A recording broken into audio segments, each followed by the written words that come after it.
Greetings, everyone, and welcome to Sifted's Not E3 2024 coverage. We have a very, very special coverage for you guys this year. Alongside me to discuss all the big topics from Xbox's Not E3 press conference are Marcus Beer.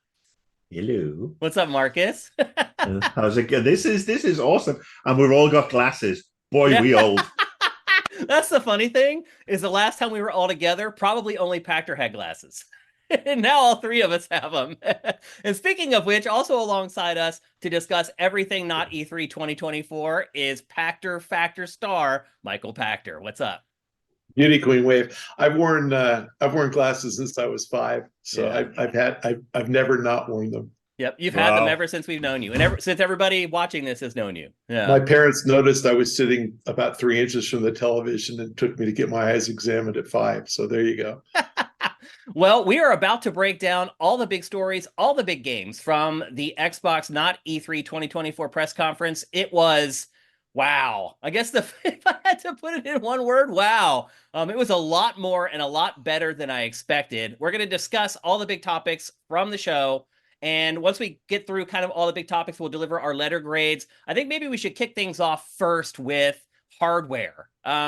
There was a bunch of important hardware announced at this press conference. This is something I did not expect at all, Pachter. Were you surprised that they announced 3 brand new Xbox consoles? There's a Galaxy Black Xbox Series X with a 2 terabyte SSD. There's now the all-digital Xbox Series X in white with a 1 terabyte hard drive. And then there's a new Xbox Series S, which has a 1 terabyte SSD that's in robot white. All 3 are coming holidays 2024. Pachter, were you surprised by this? I'm not. I mean, maybe because it's 3 instead of 2 or 1, but if you roll back, to PlayStation 2, we started getting multiple versions of consoles. That accelerated with PS3 and Xbox 360, and it accelerated yet again with PS4 and Xbox One. So what we're seeing now, from PS2 days, we used to see price cuts on consoles. So PlayStation 2 was $300 when it launched, and 18 months later dropped to $200, and then another year later, $149. We're not getting those kind of cuts anymore. We're getting newer, more streamlined consoles with bigger hard drives, typically bigger hard drives. Which is what's happening here, obviously. Yeah. It's very clear what Microsoft is doing here, which is they're going to have a Game Pass version of their console. And so the digital only big hard drive, who knows what they're going to charge, but I'll bet it is closer to 200 than it is to 400. So I'm going to take the 299 price point and below, and it might even be 249, and that's a really compelling value. So not a surprise. They're all in on Game Pass, and we'll get to that obviously later in the show.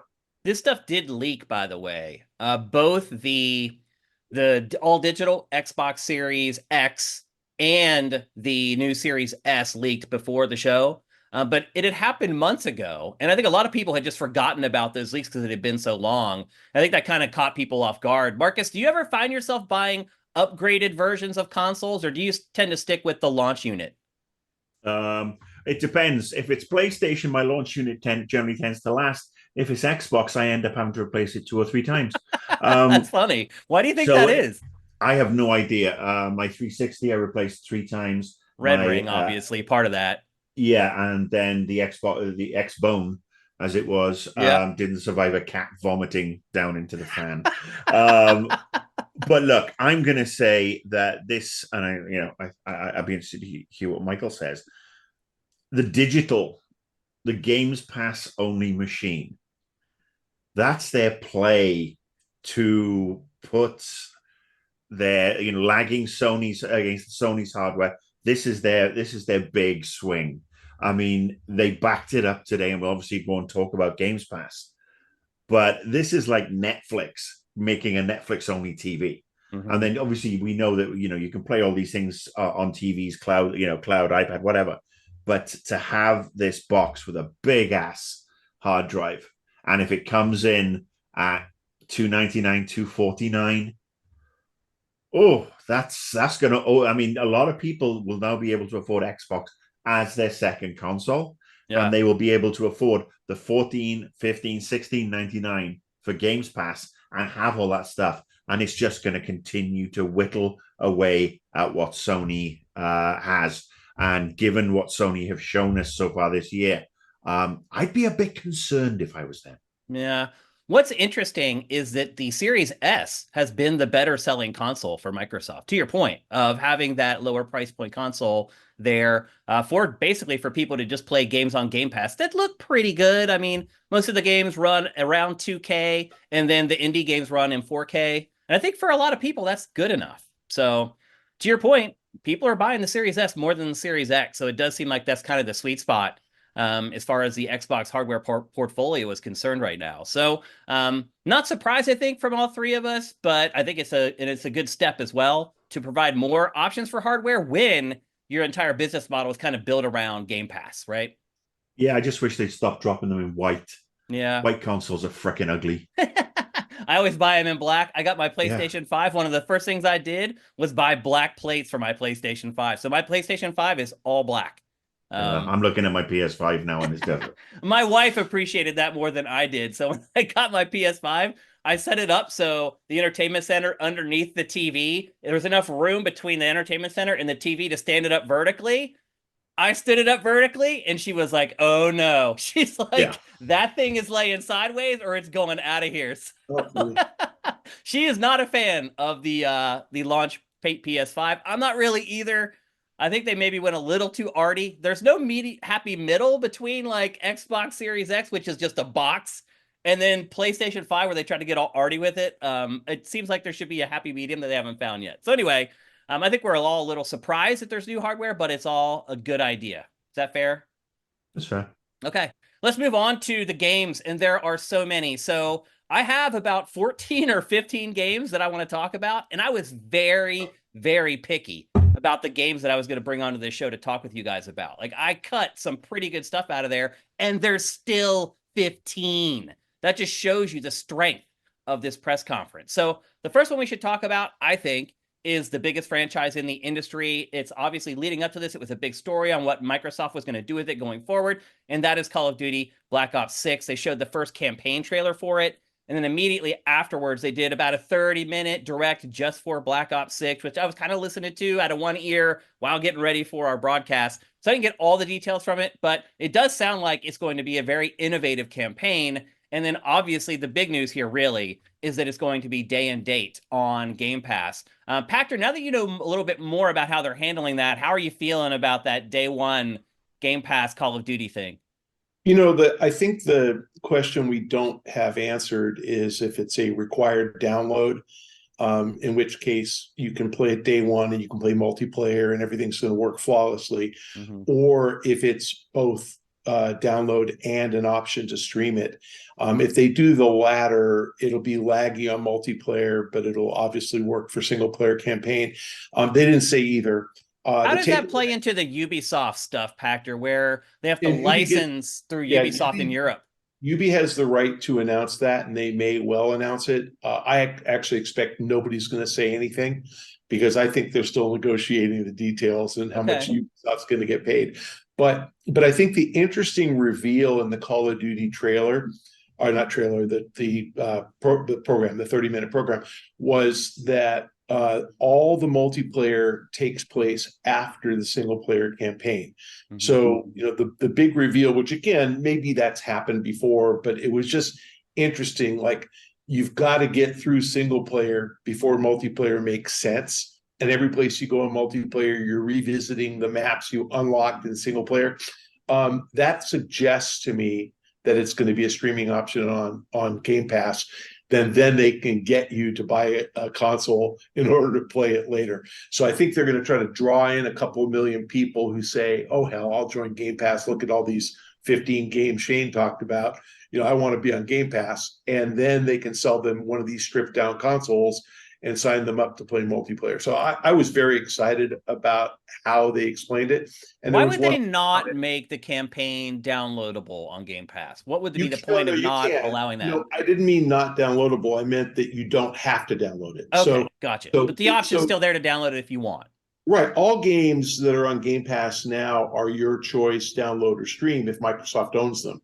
It's the Activision Blizzard stuff that they Microsoft can offer download and not stream, and they won't pay Ubisoft anything. If they offer stream, they have to pay Ubisoft. So the fact that they didn't say download only today tells me it will be streaming, and maybe they haven't gotten the details yet. We'll find out tomorrow, and we'll see if Ubisoft says something. My guess is they won't. Anyway. Okay, I don't want to talk for 4 hours on one 15 topics. Go ahead, DeMarcus. Yeah, well, Marcus, what did you think of the trailer?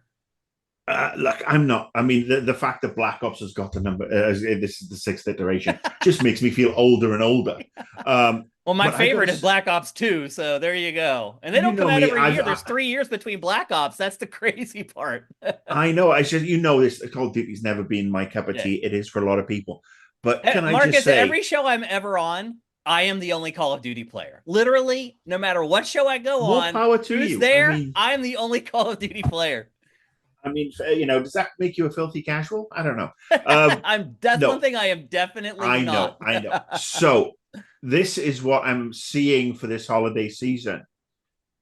Download only Xbox, branded with Call of Duty Black Ops 6.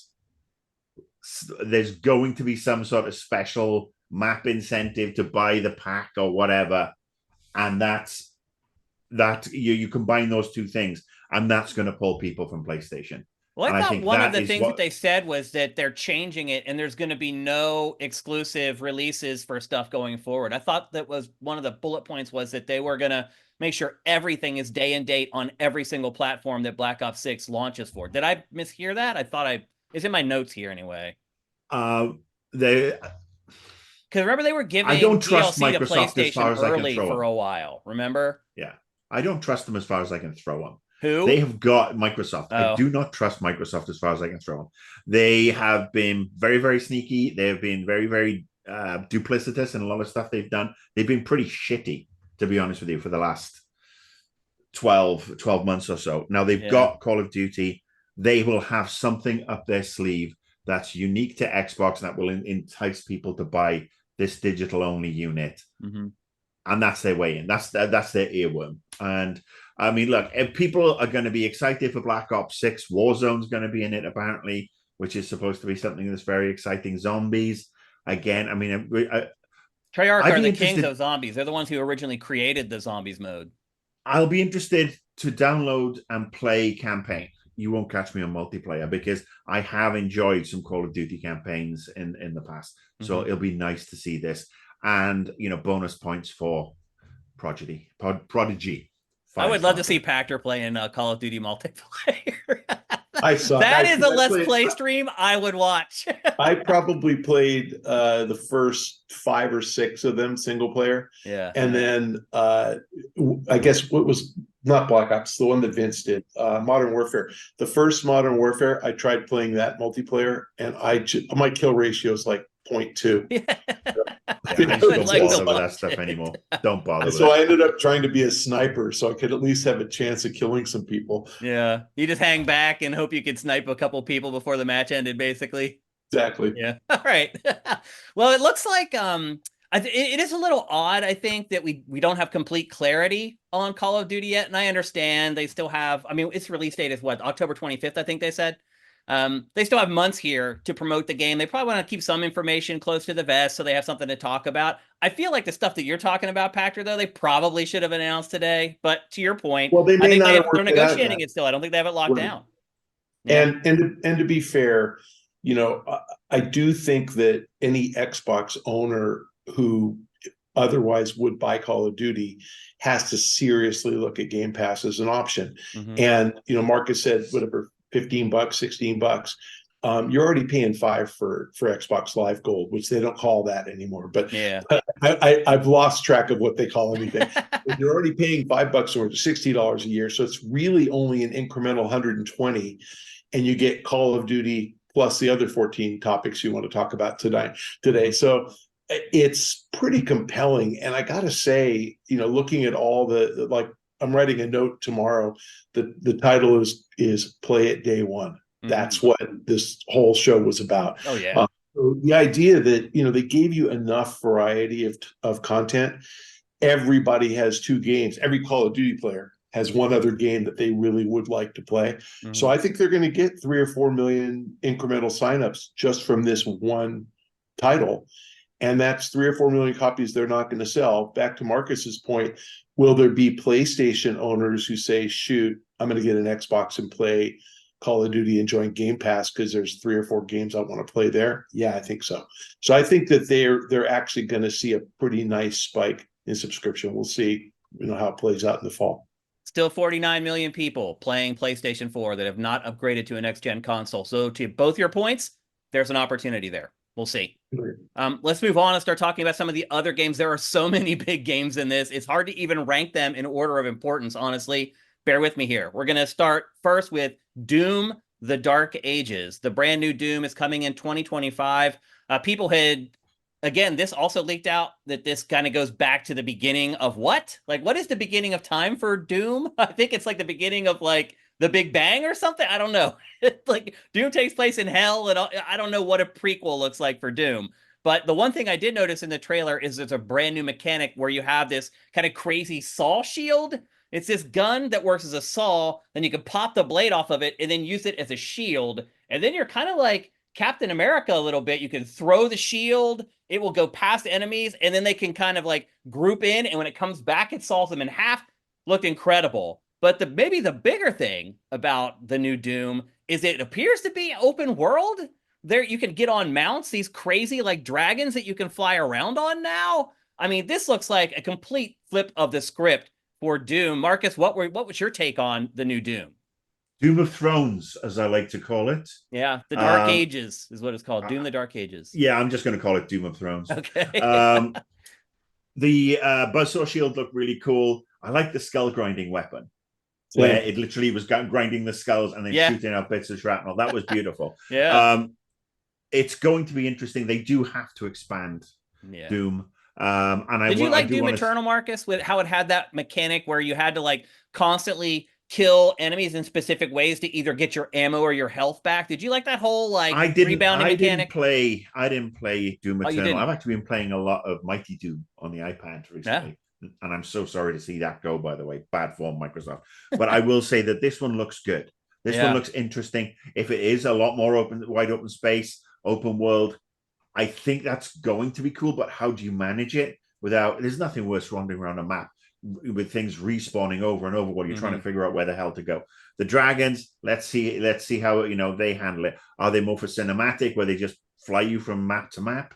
It has made open world games before, so it's not like it's out of the realm of possibility for that studio. So yeah, it's just it's one of those things. We don't have enough information. It looks pretty. There's 2 cool weapons. Gorgeous, man. That game is gorgeous. I'm in. So I would just say in general, all the games we just saw in that press event looked great.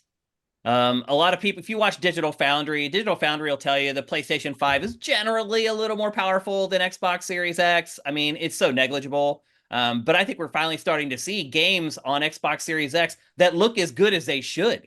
Like Halo Infinite was not pushing Xbox Series X. Most of Microsoft's first-party games so far have not pushed the hardware. I think we're finally getting there. It probably should have happened 2 years ago at least. So that's encouraging to see.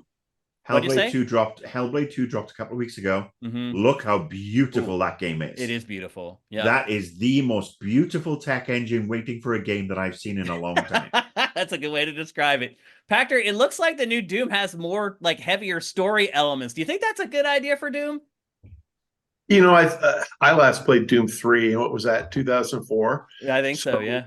Yeah. Honestly, I think there's a whole generation of people who've never even heard of Doom. Yeah. So I don't think you hurt yourself.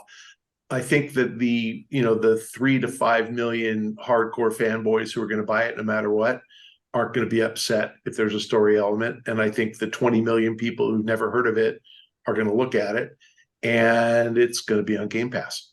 So I mean, we should just say right now, pretty much everything we're talking about in this show is Game Pass day one. Everything. And so almost everything. I think what makes all this stuff interesting, and I think a lot of gamers forget this, is one of the things that makes a multiplayer experience fun is liquidity.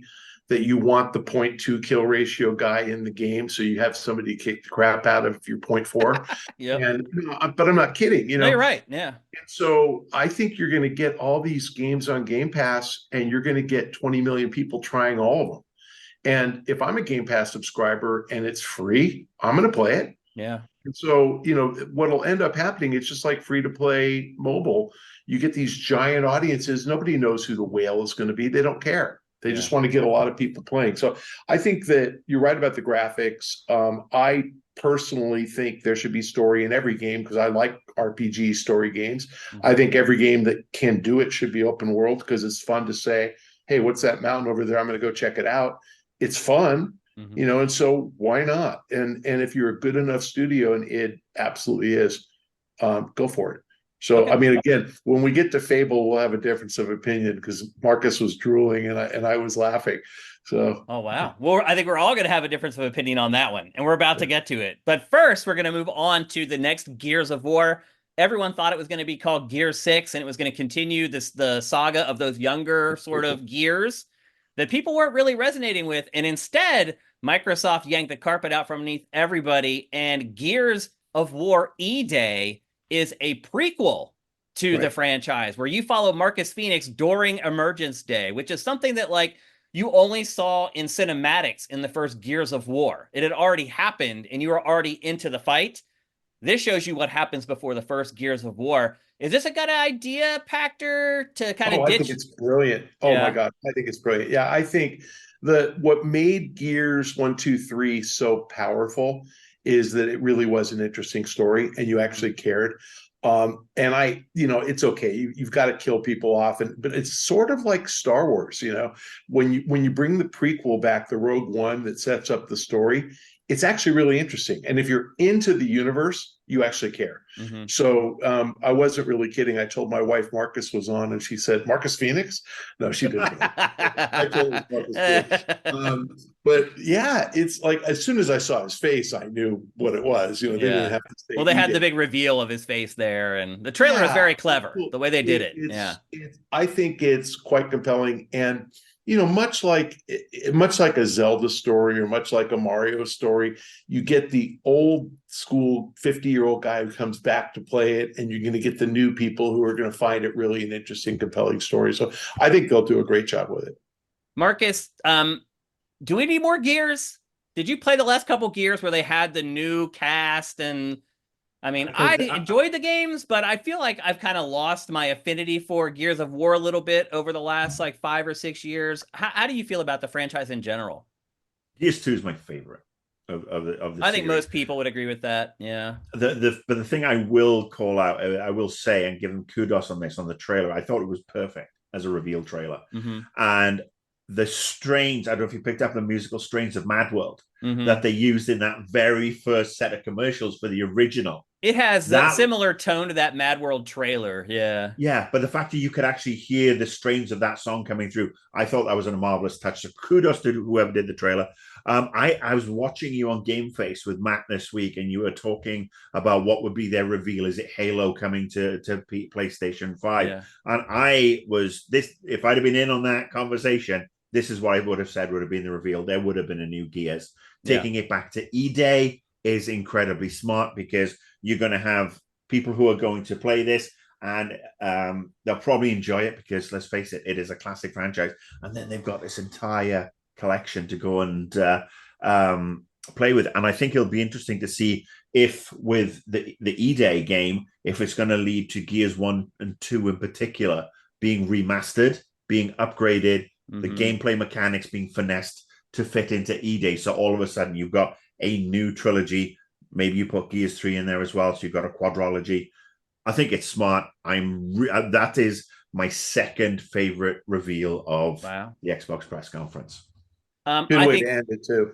Yeah, I mean, I thought the trailer was great. I do feel like the cachet for the franchise has dissipated over the last half decade or so, but I do feel like this was the only way forward first of all, you need to make sure that the games focus on the characters that people care about, like Marcus Phoenix going forward. How else can you do that? Because those characters were still incorporated into the stories from the last couple years. It's not like they disappeared and you didn't know what happened to them, which is how you sometimes go back to old characters. So the only way you can do it is a prequel. And as Marcus said, maybe do some remasters or remakes of the first couple. I think that's the way forward for Gears. And I agree. I think it was a smart decision to handle things the way they did, and a good closer, as you said, Pac. You are going to get a bunch of people playing with their kids. Gears? A bunch of people. No, chainsaw bayonet right through the sternum. No, I mean, it's people who played Gears in their early 40s. Yeah. And maybe had a 5-year-old kid. Yeah. And now their kid is 15, 16. And it's like, sit with me. Well, let's play co-op. This is the game I used to play. But yeah, I mean, it is. I mean, look. No, you're right. I will say to you, you talk about the cachet being diminished over the past half decade. But much like this show and the cast of this particular show, never write out and never mark down an oldie, never can count us out. All us oldies are coming back, so fucking enjoy it. Well, we're the only ones buying games anymore, apparently. Well, nobody's buying it. Yeah. We had that era of Nintendads when the Wii came out, and all these Game Boy owners and NES owners, starting having kids, bought a Wii and played with their kids. I think Marcus was spot on. We've been waiting for the franchise that actually made that make sense on Xbox. PlayStation's probably had a couple of them that made sense for parents to play with their kids. Little Big Planet. But this is the first time that a hardcore Xbox, first Xbox owner has a game that he played 20 years ago and it comes out. You can play that with your kids. I agree with Marcus. Okay. Next up, a game that I never dreamed we were going to see at this press event because there had been tons of rumors swirling that it was in trouble. The game is under development by Crystal Dynamics, and they said that they had brought the initiative in to help on the development of the game. All things were pointing to the game possibly being canceled, in all honesty. And out of nowhere, we get a gameplay trailer for the new Perfect Dark. And here's the crazy thing. It actually looks kind of freaking good. Marcus, what did you think of Joanna Dark's debut on Xbox Series X? She's back, baby. Yeah. Back, baby. I do think that Microsoft hit a lot of good points for us old people. Us early adopters who had Xbox Ones, the original Xboxes and everything in between. I think the great game looks great. Loved the voice acting. Was that Haley Atwell? I think so. Yeah, not 100% sure on that, but it sounded like it. Looks great. Nice twist. It's Perfect Dark. We've been wanting a really good Perfect Dark game. This one seems insane. It's like she goes to some alternate reality or something. It seems like it's one of those dual world games where she has parts of the game that's in the real world that we live in, and then she crosses some kind of gateway and goes into some other, I don't even know what's going on, like a parallel universe or something. It could be that to do with more with mind brainwashing, because she gets hacked and she gets shown the true state of things. So maybe she has been captured and her head messed with, and now she's seeing this world, the perfect 23-degree weather, blah blah blah, and what it's actually like is something totally different. Yeah. Is there any coming back from Perfect Dark Zero, Pac? I mean, that game was a launch game. People were very excited for it, and it ended up being pretty abysmal. I didn't play it, and I have to say, I think I played. Was it Rare that did it on the N64? Rare is the original developer of Perfect Dark. So I remember that game, and obviously this game looks nothing like it. And I remember looking at Perfect Dark Zero, reading the average Metacritic of 59 or whatever, and just thinking, pass. And I had it free. I mean, I had the disc, but I was just like, pass. So I have not played a Rare game. What was it? Grabbed by the Ghoulies? Conker's Bad Fur. Grabbed by the Ghoulies came after Conker. Yeah, they just were so bad. So I just wrote them off. Mm-hmm. And that's why this game, I had no idea it was Perfect Dark until they showed it at the end. I knew it immediately. I can just tell by the music and the Datadyne logo, and I'm a big Perfect Dark fan. I'm 27 years from playing a Perfect Dark game. I don't even remember it. So yeah, it really surprised me, and I like Crystal Dynamics. I think they're capable. Me too. I agree with that. Now they haven't made typically a lot of first person shooters in the past, but they've made really high quality games in the past. Right. So I have faith in them. There were a couple things in that trailer that looked a little off. Like there's one scene where she shoots some guy and he kind of like jumps back through like the railing. I don't know. Watching the trailer, there's a couple things that I was like, that looked a little weird. But I mean, they showed a ton of gameplay in that. And so the first trailer they put out for it was basically just cinematic whatever. It was nothing. So for the first real trailer for Perfect Dark, one, I was surprised that they showed so much gameplay, and two, I was really impressed with how it looked, having known about the development challenges it has had so far. So I think an auspicious debut for Perfect Dark. No release date for that. Most of the stuff that we saw was like 2025. There's a couple of exceptions of games that are coming out this year, but most of the stuff we're talking about from this press conference, most of the games are coming out in 2025. So just kind of keep that in mind. Let's move on to a game we already established we have conflicting opinions on, and that is Fable. Now, Pachter, you said you were not impressed with Fable, and I'm just going to tell you right now, I agree with Marcus. So we're going to give you the floor first to explain why you were not impressed with Fable. I hated the Lionhead Fables. I hated them. And so just not my kind of game. And Lionhead, I guess, is not making this one, right? I don't even know. I didn't see Lionhead doesn't exist anymore. Right, they don't exist anymore, right? Yeah. So sure, this might be fun. It might be good. I just hated both those games. So I don't care. And to me, you don't like swords and sorcery stuff either, really. I don't. If we get to Dragon Age, I didn't care about that either. But to be fair, like this looks like a first-rate, high-quality game. It's just a setting that I don't care about, a genre I don't care about. And I did. This was the one where the people were talking in the bar. That was Fable, right? I'm trying to remember what I saw. Yeah, and then like, the guy dropped the chandelier. He's like she's telling him the story about this woman, this girl that terrorized them, and then at the end she's like, and she's back. It looked good, but again, it's Fable, so I don't care about it. And I know Marcus was drooling about it, so that's why I was laughing. But that's what makes gaming great. Yeah, everything isn't for everybody. Well, I think that's what's great about this press conference in particular. Yes. In the past, Xbox, it was like either you liked it or you didn't, but this one had so many great games that like it's okay, Pachter, that you didn't like Fable because there was 14 other awesome games. That's not been the case with Xbox for a long time. I think the analogy is like HBO, right? Like some people don't watch Curb Your Enthusiasm because they don't get it. Mm-hmm. Some people like me don't watch True Blood or Euphoria because it's just not my thing. Yeah. But they're all immensely popular. Mm-hmm. And so you'll have something that appeals to one set of viewers and another that appeals to another, and they'll overlap. And so we'll all find 4 or 5 or 7 things we want to watch on HBO. That's what this press conference was. I found you're asking 15. I saw 5 to 10 that I really want to play. Yeah, so that's great. That's enough for me to spend $15 a month. Yeah, Marcus, what did you see about Fable that impressed you? First of all, Fable is right up there in my top 3 all-time trilogy. Even the first one, Chicken Kicker. Even though it failed to deliver on pretty much everything he had promised, Peter Molyneux. Matter. I mean, they refined it with Fable 2 and then refined it again with Fable 3, which were absolute epics, high on replayability.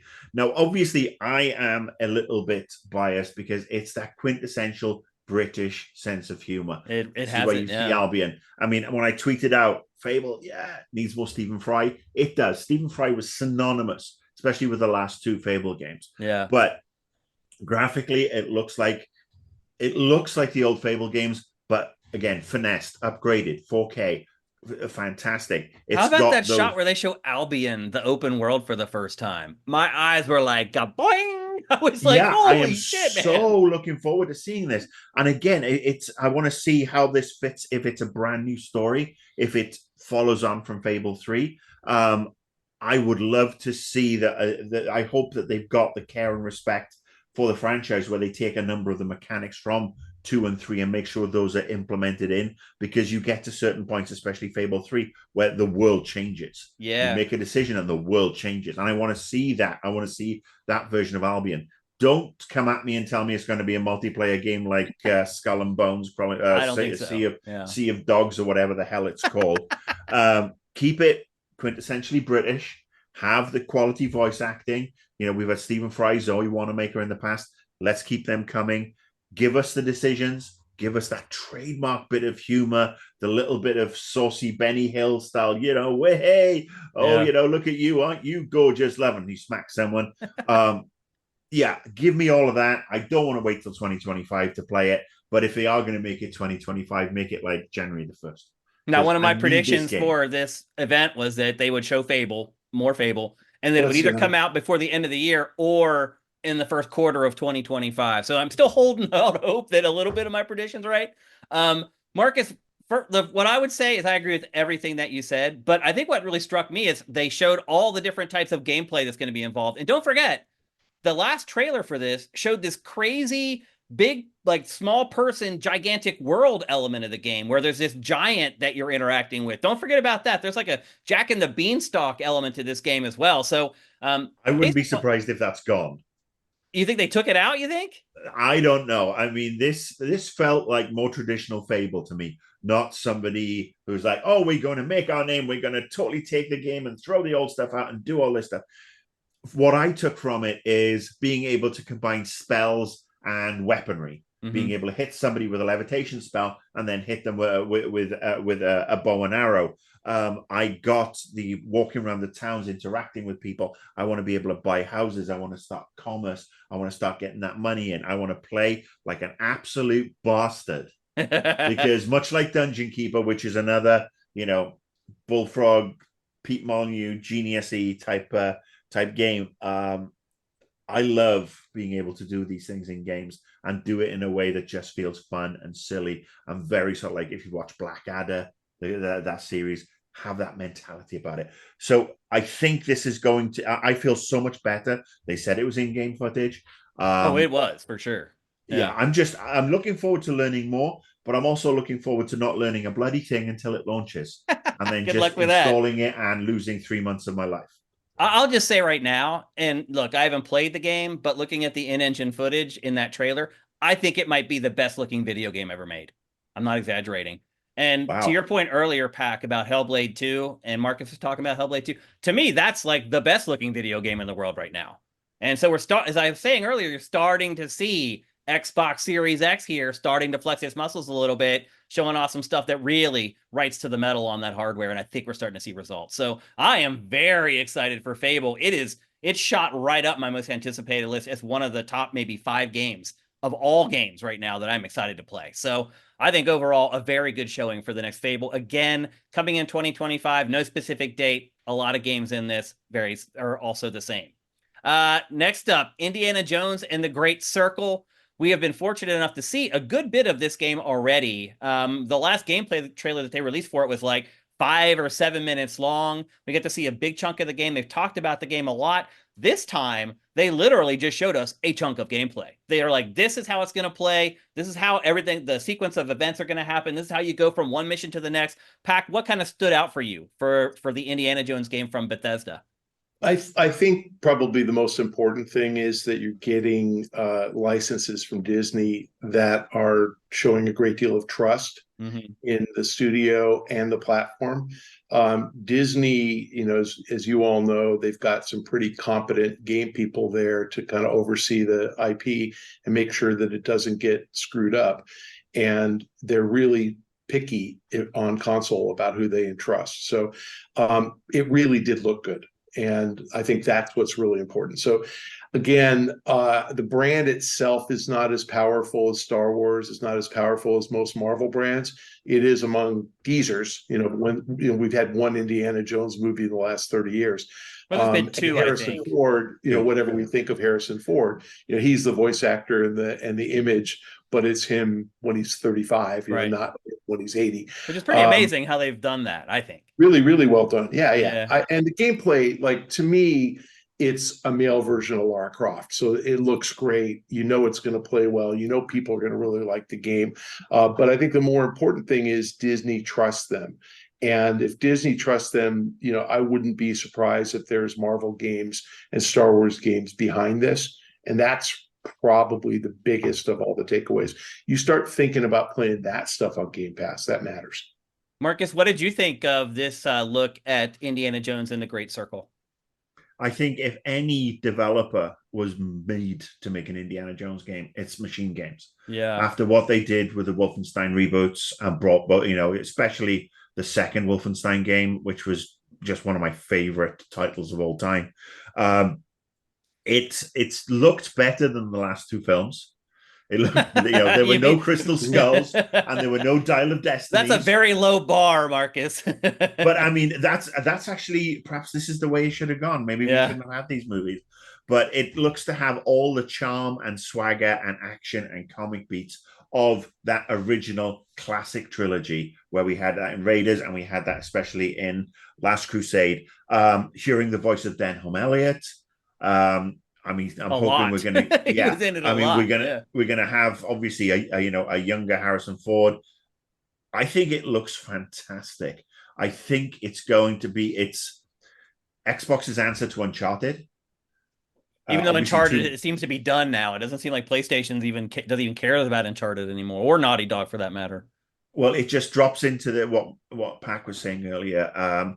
There's something for everyone. Mm-hmm. And I mean, there are a bunch of us oldies who remember Raiders and remember Last Crusade and remember Temple of Doom and really enjoyed those movies. If not, we didn't enjoy the inherent racism in some of them. But if this feels like an episode of that, this feels like something that can fit between the movies and inspired me to the movies. And I know that Bethesda has Blade as well.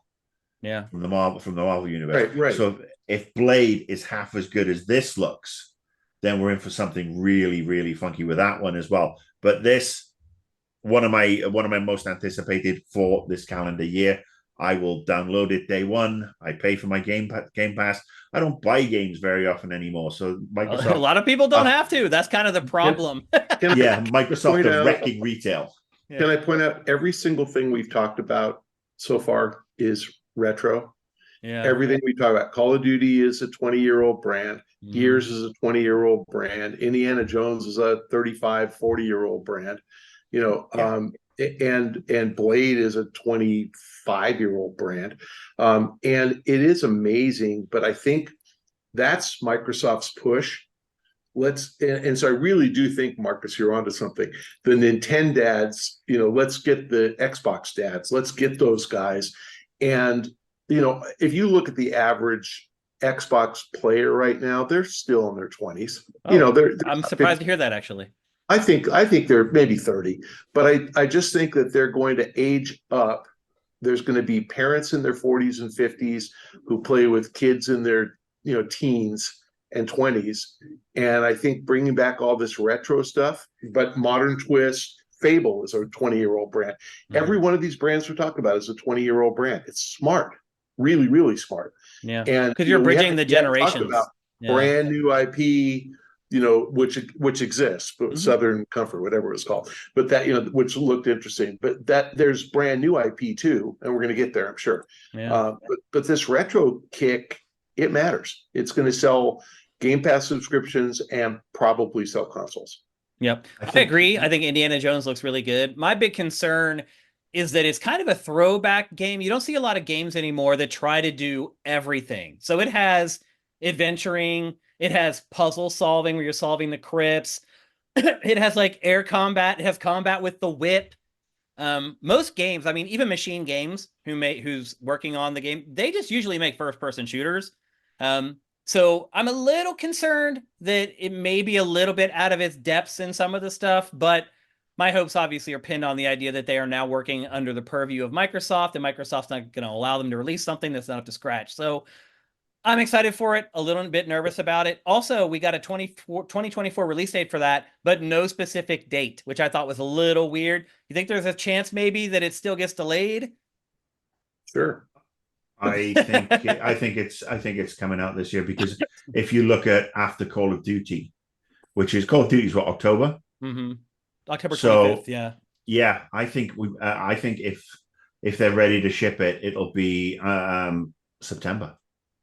I think it'll be September. Yeah, I think so, and I don't see why it shouldn't. And I will say, the rise of the Xbox dads, etc., etc. The other thing is there are people who had Xboxes who's put the first generation, and then put them away because they had kids and they had families and blah, blah, blah. And now they will come back to gaming just because of all these franchises that we have talked about with Gears, with Fable, Indiana Jones. It may not have the cachet that it used to with Gen Z and Gen Y, but the Gen Xers, the kids are out the door. I've got time to get a downloadable box and get back into video games.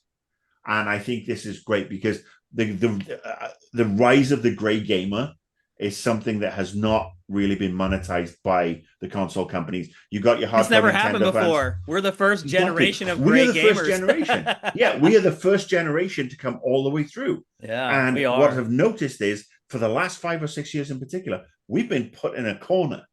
It's like, we don't want your money. Well, guess what? I've got more frigging disposable income than Gen Y and Gen Z combined right now because I don't have kids. I mean, look at all the nerd shit behind me. We have this stuff and we will do this and we will go and play. And I think that Microsoft, however, inadvertently have recognized there was a gap in the market, and through the acquisitions, more luck than judgment probably, have these great franchises with cachet, these legacy franchises from our childhood that are going to just suck us in and keep us paying $15 a month. More power to them. Let's move on. We're going to talk a little bit about third-party games finally. There were a couple, although most of the stuff in this was first-party stuff that Microsoft is at least working on a little bit. There were a couple big third-party games, none bigger than Assassin's Creed Shadows. Now, this game, after it was debuted by Ubisoft not long ago, has had some uproar online. There's racist people saying they don't like the Black Samurai. We're not going to get into that right here. We've already talked about that for like an hour on Game Face. However, I did note that the trailer that they showed for this, which was mostly a gameplay trailer, was almost all focused on the female Asian ninja character instead of the black character. Now, this could have been all part of the plan all along. I'm not saying that there's something funky going on here, and Ubisoft was like, hey, maybe we should roll out that trailer of the girl instead of the trailer of the Black Samurai. A little convenient, I would say, but overall, I thought the game looked really good. What say you, Marcus? I'm with you. I also think that we have Ubisoft Connect tomorrow, and we will see a lot more. We'll see a big chunk of gameplay tomorrow, I think. Yeah. Like and 10, I think 12 minutes. The people who are complaining about the Black Samurai are the ones who are going to complain about the girl ninja. I know. Well, I mean, a lot of the complaints I saw, they're like, well, they try to say, I'm not racist. I just wanted to see like an Asian protagonist because that makes sense to me. There is one, but it's a woman. Just go watch fucking Shogun. That's what these people need to do. Go watch Shogun and Tokyo Vice and Blue Eyed Samurai on Netflix and just soak all that up and enjoy the diversity and the traditional and how it mixes. The shrinky dicks, as I like to call them, or shrivel dicks, if you will, they can go and do one. This looks great. I actually bought Assassin's Creed Mirage yesterday because it was on sale for $25 and I had a Best Buy gift card. So I actually have that to play now on PS5. But I am looking forward to this. We've all wanted to go to the Far East, to Japan, to Asia. We've been asking for it for like a decade. Yeah, and I think it's going to be huge. I'm looking forward to seeing more tomorrow, and then I'm looking forward to not looking at anything again until it drops. I have faith that Ubisoft can actually execute this one. It's funny, I was actually watching an old AG last week where we talked about Annoyed Gamer, by the way, for those inclined. Yeah, there it is. There's the logo. Awesome. But I talked about Ubisoft needing to give their franchises 2 or 3 year gaps, not every year. And since they have been giving those gaps, I am so into Assassin's Creed. The games have got better. Valhalla, they've gotten a lot bigger. Great. Almost too big. So Valhalla was too big. Yeah, but still so enjoyable. Enjoyable. So yeah, sign me up. Really, really good third-party showing from what Microsoft had to show, and Ubisoft nailed it. What did you think of it, Pac? Same. I mean, I have Valhalla and haven't played it yet. I'm way behind on playing Assassin's Creeds, and the last one I played prior to this is Black Flag. And to be honest, I found a movie. There's a movie called Black Samurai, which is like a kind of a Bruce Lee age 1970s movie with the guy that was in Enter the Dragon with Bruce Lee as the samurai, but Mhm. apparently like, the worst movie ever made, but worst martial arts movie ever made. But I mean, that's been around for 40 years. That's the reason I pointed out. I think what they're doing, which I really do think is interesting, is they're kind of taking For Honor and then deconstructing it into Valhalla and now into Shadow. You know, they're breaking up the components of that, and I think they could do another For Honor mashup of Assassin's Creed characters. That might be an interesting game. So I think that they're starting to exploit their IP library, and I think that's really smart. What's really interesting to me is, you know, Microsoft's going to license all the Activision Blizzard content from Ubisoft once they figure out that they can license Activision Blizzard catalog and get paid for streaming. Why don't they do the same thing with Assassin's Creed catalog? And they will. You know, so I actually took this announcement today as a reinforcement that Ubisoft and Microsoft have a strong relationship and that they really like each other, you know, as opposed to anybody else, you know, showing up for no reason. I think that it's, again, another thing that makes Game Pass more compelling. But yes, I'm going to play Assassin's Creed this year just because I think it's a fascinating topic. Yep. And again, we'll be discussing Ubisoft's press conference that's happening tomorrow afternoon. So we'll probably talk a lot more about Assassin's Creed Shadows then. But I think this trailer was great. Everything I've seen of the game so far looks amazing. I think people are going to be blown away by what they see tomorrow when we get that big 10-minute, 12-minute chunk of gameplay. So something to look forward to tomorrow. Another third-party game that was shown, and this game was really kind of shown for the first time. We have trailers for it, but they didn't reveal much. And that is Dragon Age: The Veilguard, formerly called Dragon Age 4, formerly called Dragon Age Dreadwolf, and this is now the third title for this game. As I said, there are several trailers out for it, but they didn't really show anything. Like, they'd hint at the plot, they'd show some environments. This is the first time we've seen the game, and I'll just say this, I got to see some early development footage of this game about a year and a half ago, and it scared the living crap out of me. It looked so bad. Oh, wow. This game looks awesome in engine. I was pleasantly surprised by this. What did you think of it, Pachter? More surprising to me that it's coming this year. Yeah. Because EA has been pretty downcast the last 2 years about having nothing in the fall. Yeah, except, it's not releasing games anymore other than its sports FIFA. games. I mean, Football Club. Yeah, so Madden and Football Club are their games, but they haven't had anything from any studio. And, you know, we got a big announcement today, and it's this year. So I think that makes me have much more confidence. I was kind of wondering what happened, you know, to the BioWare studios. They made, did they make Anthem? Yeah, they made Anthem. That was just terrible, you know. And then since Mass Effect Andromeda, don't forget, people didn't like that either. I liked it, but a lot of people didn't. So they've just been quiet and dead, you know, ever since. And Matt Bromberg, as you know, is now at Unity, so he left, and I really wasn't sure what was going on at the studio. So I'm glad to see that they've got their act together. They're putting really high quality stuff together. And again, they kept a pretty good secret that this thing was launching this year, because none of us expected it for this year. Yeah. I was also, there had been rumors circulating about a month or two ago that it was going to come out this year. I didn't believe it, though. I think it came from... Or did I know? They just said, they literally 4 weeks ago said, we got nothing this fall. Yeah, I think Giant Bomb's Jeff Grubb had broken that it was coming this year. And I think most people doubted him. They were like, I don't know, man. That seems far-fetched, because we hadn't seen a lick of in-engine so many footage. Words, they said no. Yeah, but he was right. Not coming. He had the scoop, and he got it right, and it is coming this year. And then most of the trailer just showed off the classes that are going to be in the game. Marcus, what struck you about the Dragon Age trailer? First of all, I want to thank whoever made the trailer and whoever's making the game for not making the dwarf Scottish. Because if I see one more little ginger dwarf in a game going, I need a beer, I will absolutely throttle somebody. So well done for departing that particular trope.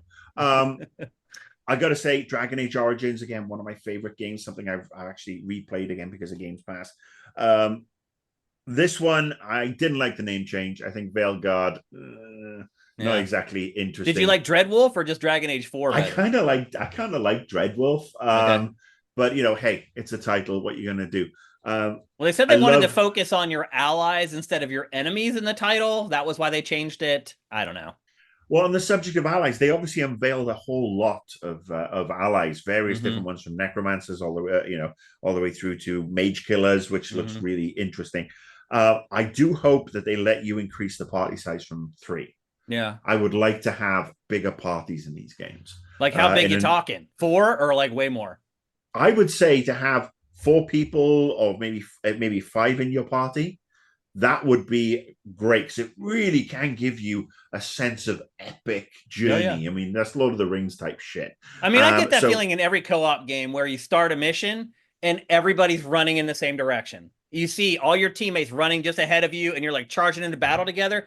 I get like a feeling out of that. I don't know if you guys feel that way, but like every co-op game I play, when the match starts or when the level starts and we're all running in the same direction for a common goal, it makes me feel good. Like I like that feeling that I get from it. I have to say my favorite party size is 4, and Left 4 Dead is probably my favorite co-op game ever. Mm-hmm. And it's because even always being the worst player in the game, I could flank the best player in the game and I would kill the 1 out of 10 that he didn't get and keep him alive. Clean up crew. and he got everybody who came near me. So there's always a place I think 4-person is really ideal for co-op. I love that. But I hate Dragon Age, so I won't play it. Yeah. So let me just say, I won't be playing this co-op. You'll be playing it by yourself? I'll be playing it by myself. I have no interest. I have no interest in playing it. I want to play with AI. I want to explore their characters, have relationships with them, like you did in the first Dragon Age. So you're saying you want the party with you. You just want the computer to control it instead of humans. I won't be able to tell them what to do. I want to dictate exactly like you did in Origins, but with slightly more players. So I had Marcus. I had an investor just ask me what I thought of AI in games that made NPCs sentient and they could actually anticipate what you were going to ask them. And I go, okay, name all the games where you're playing single player and there's NPCs in there that you want to interact with and you want to be surprised at what they say. This is one. Okay, now name another. I mean, because there aren't any. No, but there are guys who are coming up with this. It's going to happen. It's going to absolutely happen. So what they'll do is modify all these co-op games to let you play single player as if you're playing with real people, which will make it fun. I agree with you. Well, I think if they're ultimately sentient, it'll be a much bigger deal than just video games. Like that's when the world ends, I think, man. When the robots and the computers become sentient, that's when we die. So what was it called? What net in Terminator? Skynet. Yeah. There you go. So let me just finish off by saying I am sick to the back teeth of 5x5 co-op. Every freaking game that we've seen, or almost every game that we've seen over the last 3 days, has been 5x5 co-op. Oh, look at this 3x3 co-op. Yeah. I really don't give a shit. I'm rejoicing in the games that are coming in, the ones that are my favorites, the ones I look forward to, being single player experiences. Like Pac said earlier when we were talking about Blob 6. This is what games were all about. Yes, it's great to go and play with your friends, but more often than not, people don't have time to schedule playing with their friends, or if they play with strangers, those strangers are absolute dick munchers. Jerks, yeah. And so to have these experiences and to have this single player and have it in a Dragon Age game where you've got this renewed huge cast, but if you're only allowed to have 2 or 3 of them with you, that is just no. I want those bigger experiences. I want that in single player. Everybody else can screw off. I like games because they're antisocial. So. Well, one thing to point out here is that Microsoft had the pick of the litter because there was no real PlayStation press conference. There's no real Nintendo press conference. I mean, it looks like they got all the big third-party games from Keighley. They got the 2 biggest ones. They got Assassin's Creed and they got Dragon Age. Gears. Gears isn't multiplayer. I'm sorry, no, Solid Snake. Metal Gear. Metal Gear. Sorry. We're about to get to that one here in a couple games, but I mean, Mike, that's a big reason why this presser is so amazing because it had no competition for the content other than Keighley. They took the free hit and have really just they unzipped and slapped it around. Okay, up next, State of Decay 3. Here's a game that I did not think we were going to see. State of Decay 3. We already had one trailer for it that was a cinematic trailer. Usually the way it goes is you get the cinematic trailer for the debut trailer, then you get the gameplay trailer, which shows in-engine footage of the game. It's usually cut together cinematically, but you still get to see what the game actually looks like. In this case, we got a second trailer for State of Decay 3, that was also a cinematic trailer. That hardly ever happens anymore. To me, that does not portend that the game is anywhere near release, and I didn't think it was, because this team typically takes a while to make games. And then when they do release them, they're usually a buggy mess. So from my perspective, I'm just saying, Undead Labs, take your time. I think this trailer may have been a tease for people, and the game isn't anywhere near release. Marcus, what do you think about the State of Decay franchise? Do you play it? All right, so on my list, I actually made an email list of every game with my comments, and next to State of Decay 3, it says shrug. Yeah. And that's all I've got for it, because I tried playing State of Decay. Not my cup of tea. There are people who love it, fine, but they usually launch broken, like completely broken, and then they fix them as they go. It's generic zombie shooter gameplay trailer. Yeah, I mean, if you could have AI create a trailer that's like zombie multiplayer, diverse cast, car, somebody dies, cute little toy, bridge standoff. Yeah. You're right. I mean, the other thing, like a lot of times when you have these trailers that are cinematic and don't really show off the game, they introduce like elements of the game. Like, hey, we have this new mechanic, and we're not going to show it actually working inside the game, but we're going to show you cinematically what it is. But this had nothing. Like, it was just like, yeah, it's another State of Decay. So, Pachter, have you ever played a State of Decay game? I have not, but I have to say that, one of the things I really love about the games industry is there's always a first. I'm still waiting for the first military first-person shooter, and I'm waiting for the first zombie shooter games to come out, because we've never had one before, and we're way overdue. It's really a long-standing joke that someone says, "Oh, this is the next Call of Duty," and oh, by the way, Call of Duty killer. Yeah. Call of Duty has zombies too, and so did Wolfenstein. Remember that? So it's just like, do we need another zombie game? And if we're going to make one, call it The Walking Dead. Like, I'm just this one is a little different, Pachter. It's an open world zombie game, and there's like survival elements to it where you're building like your homestead. I know I'm not a huge fan of it either, but it is a little bit different than most zombie games, at least. And even games like Resident Evil, which isn't zombies, but it's zombie light. It's sort of like it is. Some of them are it's zombies. Just like infected in a different way. The Last of Us, bioweapon, whatever. They aren't really zombies, but they are kind of. It's just like, God, how many of these can we take? And I get it. State of Decay is popular, and it's got its audience, but no, we don't need more of those. So I don't care. I'm kind of with Marcus on the shrug, with a capital S instead of a small s. Okay, next up is another first-party game from Microsoft that is also coming out this year, but also just got the generic 2024 release date, and that is a first-person magic casting action-adventure game called Avowed. They released a story trailer today where we finally got to see the lead character's face, because they've put out like 5 trailers for this game, but it's a first-person game. They haven't actually shown like the character that you're playing as until today. They also showed other characters and people talking. This is very new for Avowed. They haven't really shown anything like this so far. Did it intrigue you at all, Pachter? I might have taken a potty break during that. You missed Avowed? No, I didn't. I didn't pay attention. Did you tune out while it was on? Zero interest. Yeah, I didn't pay attention. Have you ever played like a first-person magic casting type thing where it's a first-person shooter, but you're shooting magic instead of bullets? Yeah, I played one like 2 years ago. And if you name it, I'll remember it. But no, and it was actually pretty good. But anyway, no, I don't. It's not my thing. Not something you seek out. What did you think of it, Marcus? My note reads ambivalent. Yeah, it does feel like a very generic fantasy game. It feels like something from 15 years ago.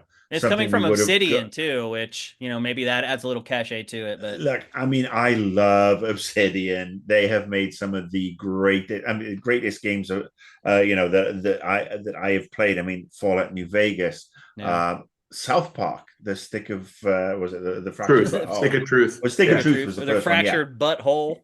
Was that was the second one, but that is the only thing that's going to pull me into this, is the fact that it's an Oblivion game.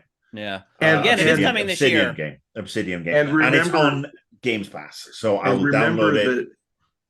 This year's Fallout TV series, the next season is Vegas. It's New Vegas, So I think that Obsidian's going to have kind of a big revival, and people are going to care. They'll get a lot of press when that comes out. And that, I don't know if you watched season 1, but it was outstanding. And so I'm sure season 2 will be outstanding.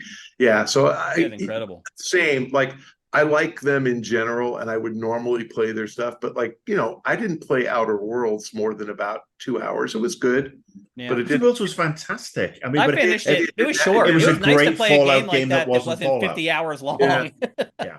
It didn't hook me. Yeah. Okay. But I mean, I would love to. I mean, when Avowed comes out, and obviously, like I said, I'll try it. I am so hoping that Obsidian gets moved on to Fallout New Vegas too. Okay. Because that's what I'd like to see. Okay, well, here to me is one of the most pleasant surprises from this Xbox showcase. I was kind of blown away by this. The first real huge expansion for Starfield, called Starfield Shattered Space. Oh my God, it looks way better than the base game. I'm like, this is what Starfield should have been. Like, the other game, I like it fine. I really enjoyed Starfield. But it's like, if you watched the trailers for it, it was always so serene and like passive. Like, it didn't feel like there was a lot of action in the game if you had just watched the promotion. And it just didn't seem all that interesting. It's like, yeah, you're out in space and there's a couple creatures like scurrying across the planet's surface. Like, this is what I think it should have been all along. Just way more action-packed, way more sci-fi, way more avant-garde and off the wall. I watched this trailer. I played Starfield for like 50 hours. I was like, is this the same game? I was like, hot damn, this is what I thought Starfield was going to be. Pachter, what did you think of Shattered Space? I think this shows you that if you take these games that are kind of ongoing on Game Pass, you can fix them and build on them. And so we've seen that with Fallout 76, and that's kind of how the show started today. That they're going to do a big expansion, and that is going to bring a lot of people back. Starfield had that big spike when it first launched. Now I think everybody on Game Pass will start hearing about it with the expansion and say, oh, I got to bring that back. I got to try it again. Mm-hmm. So I actually think Bethesda is going to grow an audience for Starfield. And the number over time, you mean? In the Fallout 76 trailer, they said 17 million players. They didn't. I don't think they intended to reveal that, but it was like that. I was that many people are playing it. That's all the TV show, by the way. That's all the TV show, right? Yeah. And so I actually think, and I wouldn't be surprised if you got a Starfield TV show. Maybe not in a year. No, I agree. Yeah. So no, I thought it looked great too, but I haven't played the beginning Starfield. I haven't tried it. Because it just, people didn't like it enough for me to waste my time. I probably will pick it up with Game Pass when the expansion comes out. Marcus, this is the first time I'm talking to you about Starfield. What did you think of it? Starfield started off strong and then just fell off a fucking cliff. I've got nothing but respect for Todd Howard and the Bethesda Game Studios crew, but I got to say this was a flaccid game. That's what I'm saying. It felt so passive, the whole game. And look, I've got the controller. I've got the special edition back there. You wanted to believe. I wanted to believe. And, the thing I can hope is that they have been following the No Man's Sky playbook. Because that game came out and was like, and look at it now. They've evolved it. And that's what they need to do with this. They've said they're dropping a bunch of new content tonight. We're talking. That's right. There's content tonight. Shadow drop. New content, new weapons. Yeah. There's new quests coming in. The thing we want to see in this expansion, and they didn't mention, is ground vehicles. We need aliens. Lots of aliens. Aliens who are sentient to talk to. We really need to Star Trek the shit out of this. Yeah. They need to be better with the construction. The ship design is awful. I mean, Starfield at present is nothing but a mediocre game. Starfield, when you look at all the mods, starts to really show potential. It does, yeah. But you have to be a PC player to enjoy that, so... Yeah, which absolutely sucks for anybody who's not playing on PC. But they missed so many opportunities.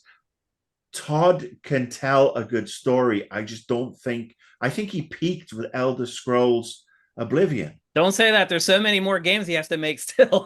I don't think he should be making these games. I actually dropped a Substack thing about what they need to do with regards to Fallout. And I think they need to... Just say, Todd, you're going to oversee. Yeah, they need to let other studios work on Fallout. But Fallout, Starfield, Elder Scrolls, we cannot wait a decade for each of these. And let's face it, the engine is atrocious. It's a piece of crap. And the engines have been atrocious on all the Bethesda games. And have been for a long time. Window. Yeah. The cutscenes, the interminable cutscenes when you go through an airlock or when you try and dock with a ship. This is all stuff that was pissing us off in 2009. Yeah. And the fact that it's still there today is just, it goes to make me ask, did he peak with Oblivion? Oblivion was wonderful. Yeah. Fallout 4, slightly less. You don't like Skyrim? Sorry, Skyrim. Skyrim was the peak. Oblivion, then Skyrim, then Fallout.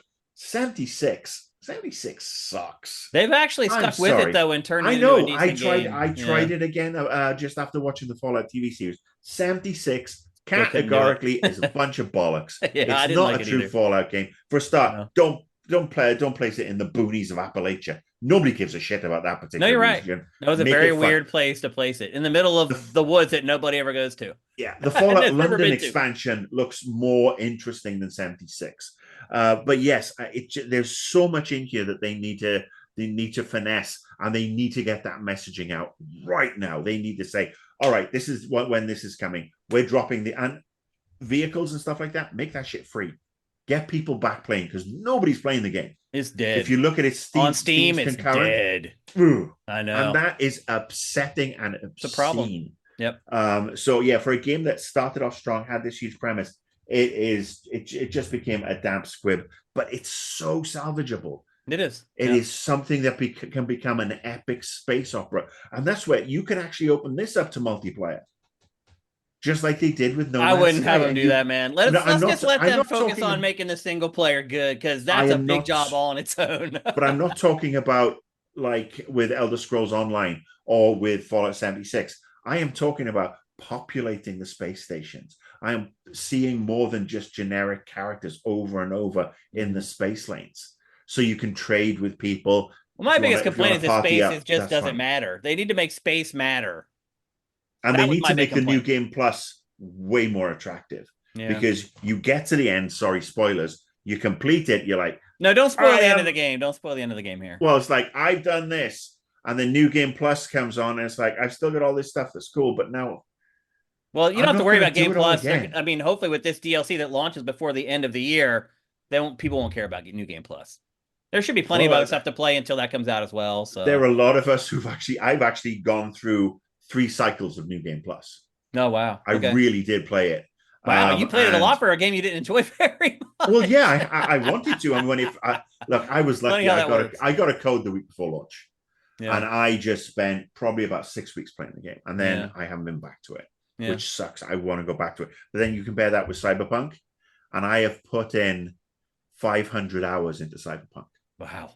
And there's a game that came out to a bad launch. Yeah, that's another one. That's another better. Much better. They revived it. It got better and better. Yeah. Okay, we got to move on. We got a lot more to get to. Next up, Metal Gear Solid 3 Snake Eater Delta. It's basically a remake of Metal Gear Solid 3. Pachter, have you ever played a Metal Gear Solid game? I have, and I'm really, and I like them, but I'm really curious how this is going to go without Kojima. So, the art looked great. And obviously they're following a story that's already been written. So I assume it's going to be okay. But, who knows if they'll pull it off. I was just surprised it was announced here, because it's, Konami separating from Kojima was probably the dumbest thing they ever could have done. But that's why it appeared here, right? Is because my guess is Konami hates Geoff, because Geoff has become the surrogate for Kojima, and Konami hates Kojima. So I'm sure they view Geoff and Geoff's show as like the Kojima show or whatever. And I was surprised he wasn't in Geoff's show, by the way. I wasn't surprised it wasn't in Geoff's show. I was surprised it was here. I'm saying why were you surprised it's here? There's no way Konami's going to give that to Geoff. When they feel like Geoff has betrayed them to side with Kojima. Agreed. I'm surprised it wasn't a state of play. This feels like a PlayStation game. Right. It's got the history of the That's PlayStation what I game. meant. To see it on Xbox is kind of jarring. Yeah. The connotation here is that they're Xbox exclusive, and neither Dragon Age nor Metal Gear are Xbox I don't think that's a exclusive. connotation. I don't think people have watched these press conferences long enough. They know that not everything in these press conferences are No, I'm exclusive. aware, but I know I'm just saying that this is kind of not the place I would have expected a Japanese company to announce a multi-console. I just don't think they had anywhere Yeah. else to go. Maybe Sony's State of Play was too early, didn't have the trailer ready or something. I don't know. I think this is just by default. Konami was like, oh, we can get into Xbox's press thing? Hot damn, sign us up. and so the takeaway is it makes Microsoft look better. That's all I'm saying. That makes sense. It's just a win for Microsoft because it's one more thing which isn't on Game Pass that just sets out that connotation that, oh, look at all these games. And the way the games are presented in that grid, nothing says these asterisk ones are Game Pass and these, the blue ones aren't. Right. You don't know. I don't remember. And so the consumer's just going, oh my God, Microsoft's got everything. Yeah. That's what I meant by connotation. Okay. What about you, Marcus? What do you think of it? I'm not a big Metal Gear fan, but I will say it looks interesting. It looks very classic in its gameplay, and it looks cheesy as fuck. So it does tick all. Sounds like a Metal Gear game to me. It sounds like a Metal Gear game to me, and that's all I got on that one. Sorry. Okay.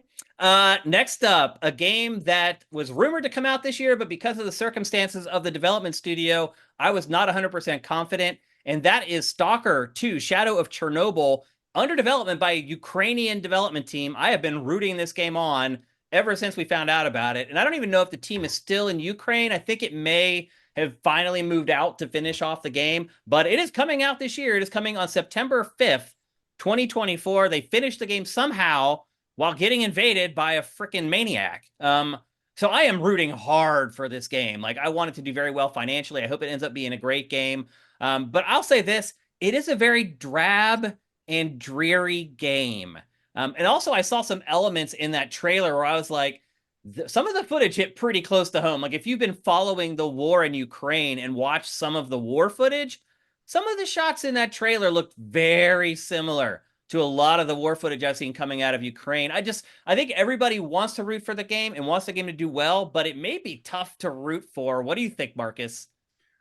Stalker 1 wasn't exactly the most colorful and bouncy game. Right. I'm rooting for this, obviously, for all the same reasons. One, I actually really liked Stalker. I thought Stalker was just a fun, interesting take, well executed, looked great on PC. It's a challenging game. It's a very hard game. Now, this one, it's going to be interesting how they balance their views on combat with regards to what we see, and you obviously touched on that. Yeah. But the fact that they've got it out, the fact that it's coming this year, more power to them. And, I think we will probably see some pro-Ukrainian propaganda in there. And why the fuck not? I hope there is. Fuck Putin. What do you think of this game, Pachter? I actually played the Shadow of Chernobyl, which has got to be 15 years ago. And if you remember that game, because of the radioactivity, because of the radiation, it was all in the sewers and railroad tunnels and everything. So that's just how I think of the studio. That's how I think they do their cinematics. Yeah. And so I didn't notice what you just observed, that it looks really dark, but because I expect that from these guys. I actually thought they were Polish. I don't think I even knew they were Ukrainian, and I don't know who owns them. Are they Embracer? They're not a Microsoft studio, are they? They are, I believe. Yeah. Oh, okay. So because remember when THQ went bankrupt, I never really figured out what happened to them. But yeah, they're good game makers. They really are. Yeah. And they're inexpensive. My guess is that they probably do live in Ukraine, and my guess is it'll probably be a one-sided thing, and I'm fine with that. Like, let's make the Russians the bad guys, because they are bad guys. So yeah, I don't think the game's going to be a giant seller. It'll sell 3 to 5 million units, but it's another Game Pass driver, Game Pass subscription driver. Yep. The only other game that I really wanted to talk about today is The New Life is Strange. It's a smaller game. It's an indie game, but it is one of the biggest adventure franchises on the planet. We're just going to mention it briefly here. It is a brand new Life is Strange game. It also has this weird dual reality thing. Like the whole plot is that this one girl's best friend dies, and then she goes into this parallel world where she tries to prevent the murder so that she keeps her friend alive back in her real reality. I'm a big fan of Life is Strange. I think the new one looks interesting. So I just wanted to bring that up before we go. Think of we've had the movie Everything Everywhere All at Once, which had that kind of parallel universe. We had The Man in the High Castle that had the parallel universe. There was a show called Counterpoint, I think, that had parallel universe. It's pretty topical right now in other media. Yeah. And so I saw this and thought, that looks really interesting. Yeah. And I like the whole reveal to the friend, like, well, I'm trying to keep them from killing you. And the way she described it, it was like, she saves her friend from death in the alternate universe a whole bunch of times because she knows she died. That sounds fun to me. Like, that's the kind of game I probably will play.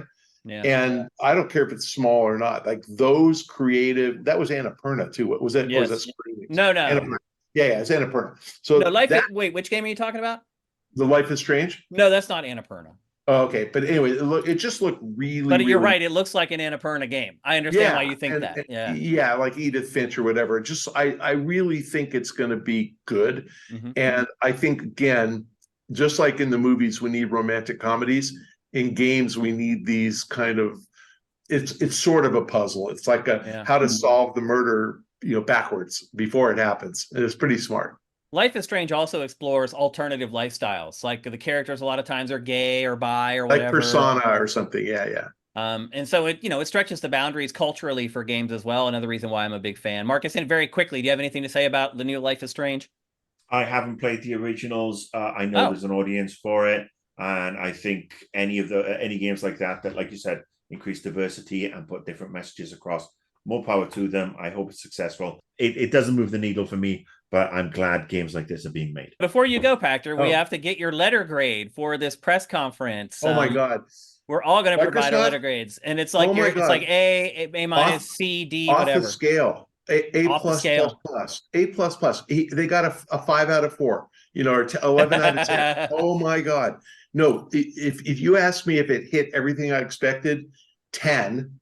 And then did it hit more? Yeah, 5 more. 15 out of 10. That good. It is. Look, I agree. I give this press conference an A++. It's one of the best E3 related press events I've ever seen. I think a lot of it has to do with the state of the industry right now, and that there just isn't a lot of competition. People aren't all doing their press conferences in the same week anymore. That worked out to the benefit of Microsoft.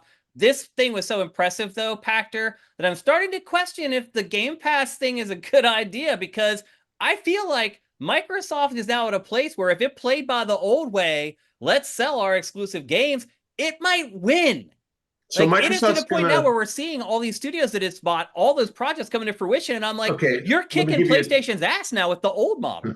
Let me give you a 2-minute answer because I got to leave. The model they're pursuing may not happen, but the model they're pursuing is to get to 200 million Game Pass subscribers. And a lot of people are skeptical and think they'll peak at 50. If they peak at 50, this is a bad idea. Every game they put on there that's a first party is going to cost them $200, $300, $400 million in lost sales to offer on Game Pass. And they're not going to make that up if they do 10 games with 300 million in lost sales.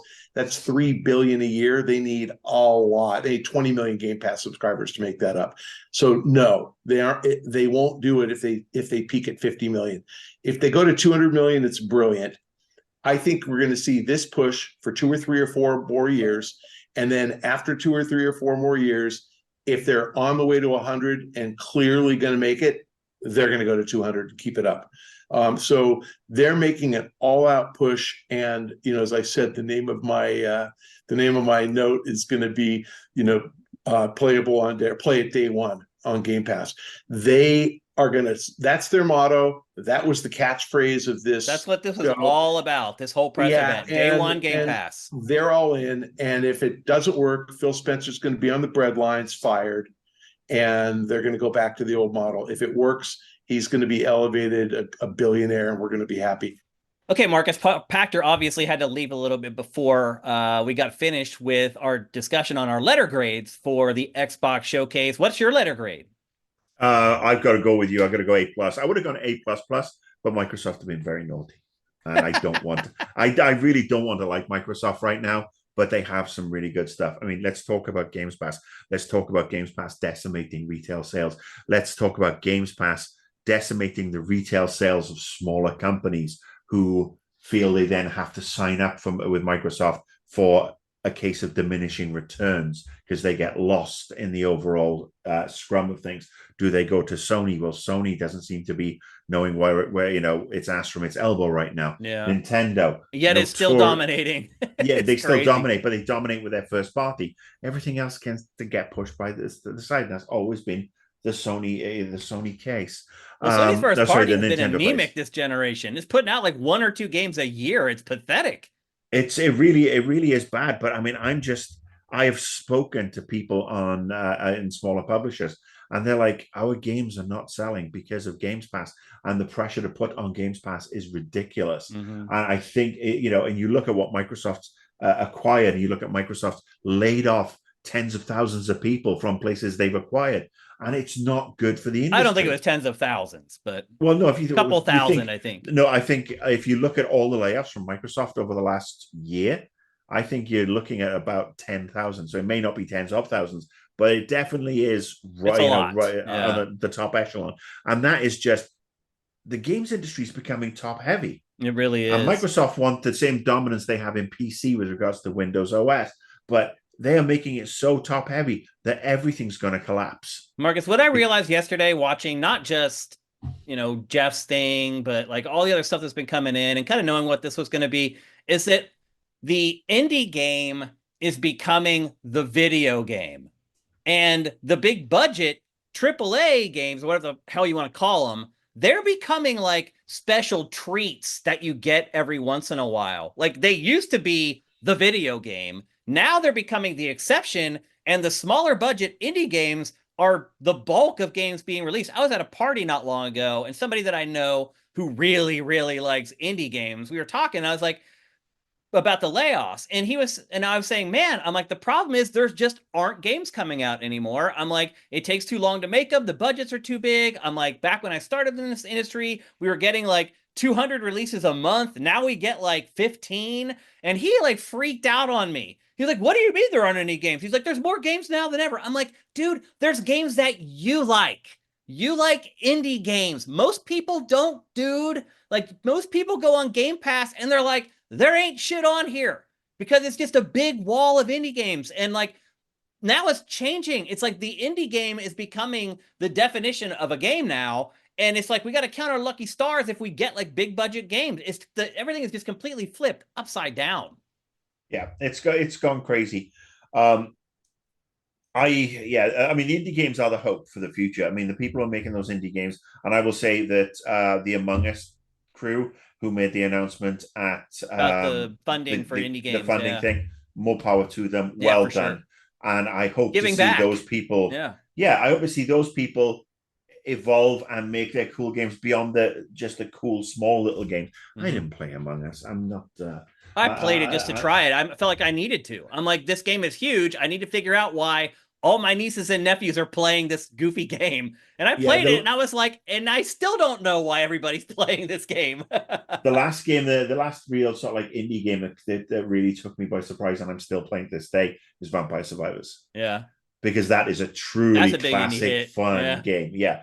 But let's go back to Xbox for a second, because let's just finish with the grade. So all of us gave it basically A++.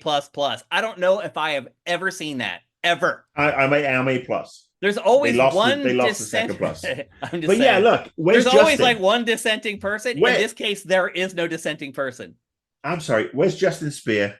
Yeah, where's Ryan Stevens? He hated it. That's funny. I miss those guys. I miss seeing those guys so much. Particularly Justin Spear would be like, I don't know, man. Yeah.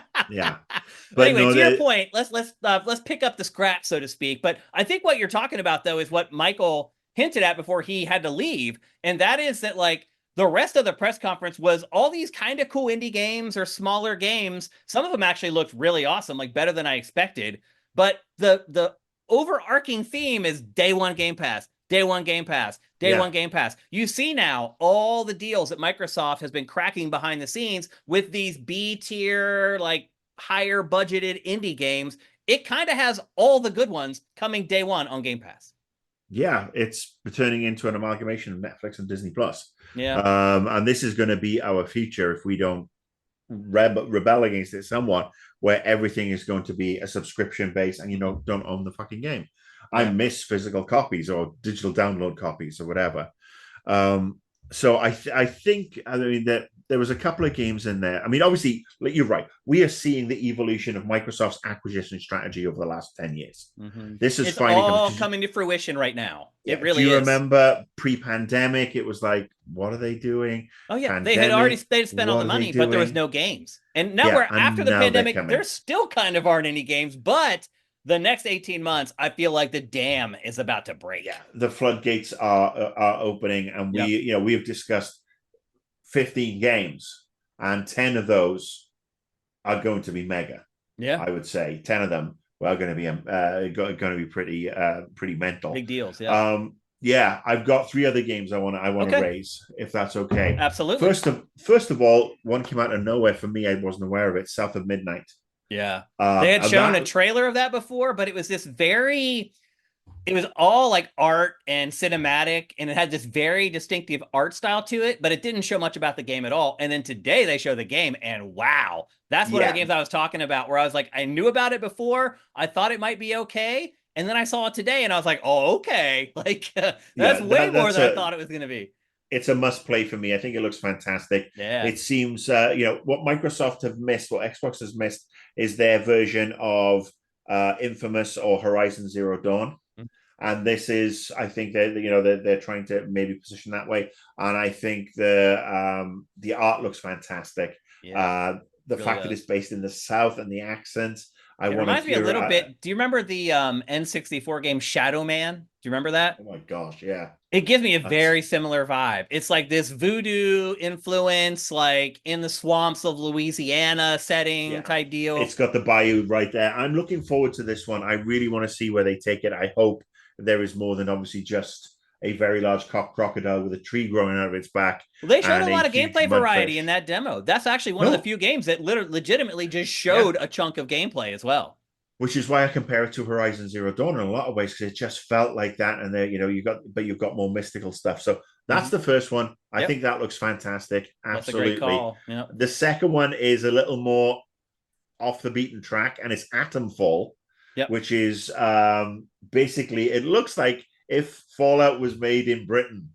It's bizarre. It's like mechs versus zombies. It's like this crazy matchup. You've got zombies, you've got zombies, you got mechs, but it seems like it's obviously after a nuclear war. But how the nuclear war is like post World War II England, and you've got it's a phone box, and you've got the cricket and this, that, and the other, and it's just. Look, this is the small town of Todringham on the Minge. Yeah. And everybody here is having wonderful time. And, there's a bomb dropped. And now we're off to do this. And we've got our weapons, and our weapons are bullets, and they're not really good against the mechs. And that looks fascinating to me.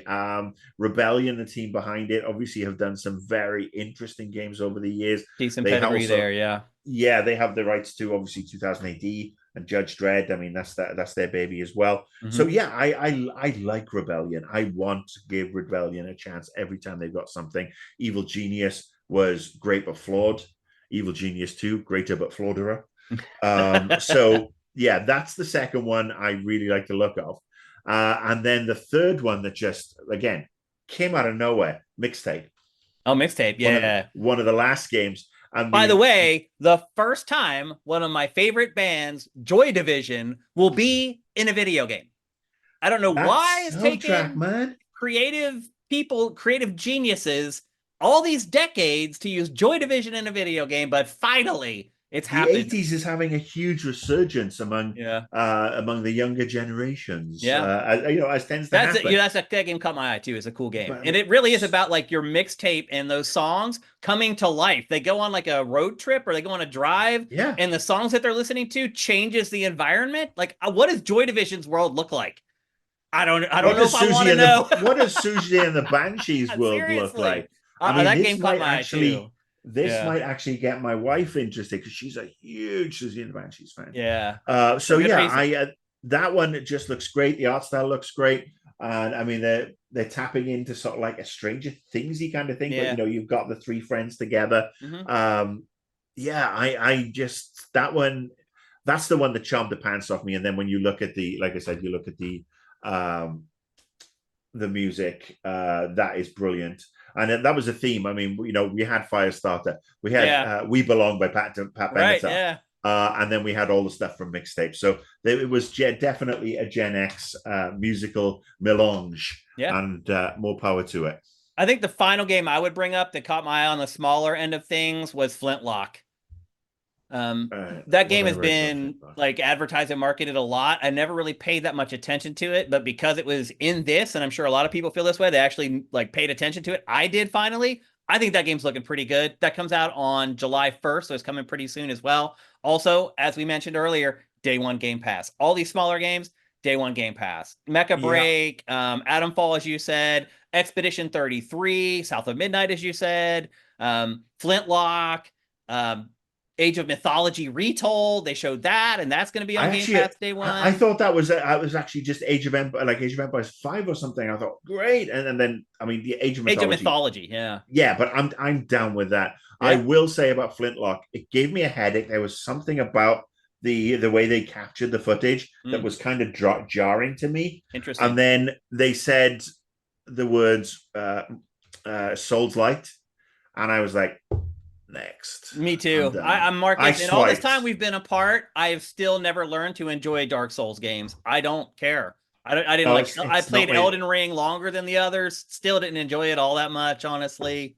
Just not. No, thank you, Vicar. Yeah, not my. I'm glad they exist for the people that like them. They're just not my thing. Yeah, I mean, Winterborough, that looked cute little indie game. That looked really interesting. Microsoft Flight Sim 2024 looks amazing. It's like a perfect game to watch. It's like a real game now. I don't want to play it because. Oh, really? No, it's probably. I mean, yes, it would look great on that, or look great on my PC or my Xbox over there. But it's just too. Unless they've got idiot mode, where it's like plane go up, plane go this, plane land. You do stuff fine, great. No, but I don't think they will have that. There's too much work in it for me, but I admire how beautiful. But now it has context, at least. You have actually like missions that you take part in. You're working a job as like, you know, a helicopter pilot or whatever. Like there's context to it now. So I think that might help it appeal to a wider audience. But you're right. Like I don't think they're going to change how hard it is to play. I think it'll stay the same. The idiot mode is good. People, they'd be dumb though if they changed it. I mean, it's brand. No, just give us the option. Give us the option. That's true. I mean, I'm not a big fan of the people who gatekeep these particular games, and they say, "Oh well, like, if you play it on give me Elden Ring with a difficulty setting, I would have played that whole damn thing because I like it. Otherwise, I like the art, I like the setting, I like the tone. I just don't like the fact that I have to fight everything 100 times before I beat it. Like, I'm sorry, it's not entertaining to me. So, you're not a gamer if you don't play it on good, Marcus. Get good. Off, you get off my fucking case. So anyway, I think we've wrapped it up. Is there anything else you want to discuss before we move on? Let's see. Fragpunk. I just got why. Fragpunk. That was another one. Again, I mean, this is the conversation you had with Matt last week. Because Game Pass. That's why. I don't need to see all that shit over and over. I don't. World of Warcraft. Now, the new expansion looks great. I gotta say, Microsoft, if they want to be smart, put World of Warcraft on Game Pass. Charge people for the expansions. Yeah. Jobs are good. Collect loot. Yeah, seriously. That's it. I'd go back to it. I mean, a lot of people would subscribe because they're already paying $15 a month for the game to play it every month, and then they're going to get the whole rest of the library basically for free every month. Yeah, make it a $20 tier. Make it a $20 seriously. tier. For God's sake. You're right. Yeah. Yep, that would make it work. I agree with you, and I think that'll happen too. Pachter's been calling for that for a while on Pachter Factor as well. Yeah. So overall, though, to me, just an amazing. I cannot think of anything Xbox could have done better, Marcus. Like, really, it's that good. That was one of the best E3 press conferences I have ever seen, and I have seen them all. If they had done this a decade ago at the Galen Center and we were all in attendance, we'd all be sitting there like this, still at the Galen Center. Blown away. Yeah. Unbelievable. But the sad truth is it is about a decade too late. Well, I mean, hey, they're dominating now. They are absolutely dominating. I don't know about dominating, but They may not be dominating the console sales, but I think that's going to change with the digital. They're making but revenue. They are dominating on first party. And look, we do need to talk about State of Play, because State of Play was fucking pathetic. Well, we're going to shift gears right now. Great segue to the other press events. We can talk briefly about State of Play. Obviously, Matt and I already covered that for, like an hour and a half or whatever on Game Face. I've got 3 points. But if you points have a couple things you want to mention about it, fire away. Marvel Rivals. Why? I'm excited for Marvel Rivals. Matt feels like you, but I want to play it. Concord. Why? And I watched your discussion on this as well. I thought, wow, a great, cool Guardians of the Galaxy X. I was surprised that Matt wouldn't agree that it was a blatant Guardians of the Galaxy ripoff. I'm like, dude, it's blatant. Like, but it was like, oh, this is cool. It's another bloody 5x5 whatever co-op. We knew that already, though. Like I hadn't. Okay. I purposely sort of like stepped away from some of these, so I wanted to be really fresh. It was one of the games that Sony announced when it was like, we're putting out 10 games as a service in 18 months. That was one of the games that it mentioned then. So yeah. So much like the original Concord, I think this is going to be crashing and burning. Having looked through what State like of a Play true was, Brit. yeah. Having gone through all the stuff, the Astrobot game looked kind of cutesy. Yeah. But whimsical 3D platformer. It was honestly, especially compared to what Microsoft had just dropped, State of Play was an F. Oh yeah, I agree 1,000,000%. Sony like I gave it, I think, harder a C- or something. Yeah. Like there's no comparison. And again, I do think Microsoft benefited from the fact that it was having a much bigger event and it was around E3 time, where State of Play was like a week and a half earlier. I don't think Sony did itself any favors with the way it scheduled it, but you're right. It got its ass kicked by this showcase. There's no comparison. It's night and day. They'll come back. I mean, we do know how cyclical this is. We had batches of Microsoft being shit for 2 years, and then Sony took a dump, and then Nintendo, and we'll see what's happening. Yeah. But yeah, that was a really. I mean, what was your letter grade for State of Play? F. Okay, wow, you're lower than Matt and I were, but Matt gave it a D, so yeah, you're not that far off. I've always been a little. I mean, I looked at the other games, and there was nothing of interest to me. Yeah, it was anemic for sure.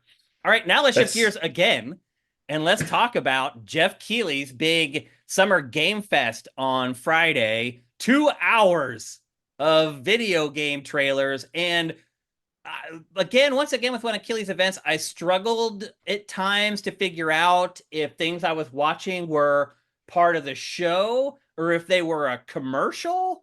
Because let's just be honest, the entire show is made up of commercials. But he does not even try anymore to like delineate between the show and the paid commercials. They just start, and he doesn't say like, we're going to take a break, and when we come back, and if he did that, then we'd know, okay, these are ads. Or if there was just like a little bit of a bump with a whoosh sound effect that went into the commercial, then you'd know they were commercials. But it all just bled together, and it was just, I mean, I have to do this for my job, Marcus, and I was just holding on by my fingernails by the time we got to like an hour and 45 minutes. I was like, look, man, I respect indie developers. I do. And I get that, Keighley couldn't lock down a lot of the bigger stuff because of this Xbox thing. And it's even more clear now that we've seen the Xbox showcase. But still, it's like, if those are the games you could get, then maybe it's time to like dial it back to like an hour or an hour and a half. But as we saw, like the day before the show happened, we've now discovered that these publishers, even these indie guys, are paying insane amounts of money to get their trailers into Geoff's show. Like the cheapest you can spend is $250,000 to get into Geoff's show. And so I know why he bloats it with games, because every single game that he shows is at least another $250,000. But like at a certain point, you have to like show some restraint and not be greedy and care about whether people want to watch the show or not. Because I'll be honest with you, Marcus, if I did not do this for my job, I would not watch Summer Game Fest next year, because we're going to go through the games here that matter. He literally showed like, I don't know, like 60 or 70 games. There's like 8 that are even worth discussing. And even those were redundancies from other events that just happened, or they showed up again in the showcase. Like, what's going on? What's your take on what happened with Summer Game Fest, Marcus? Summer Game Fest, sorry.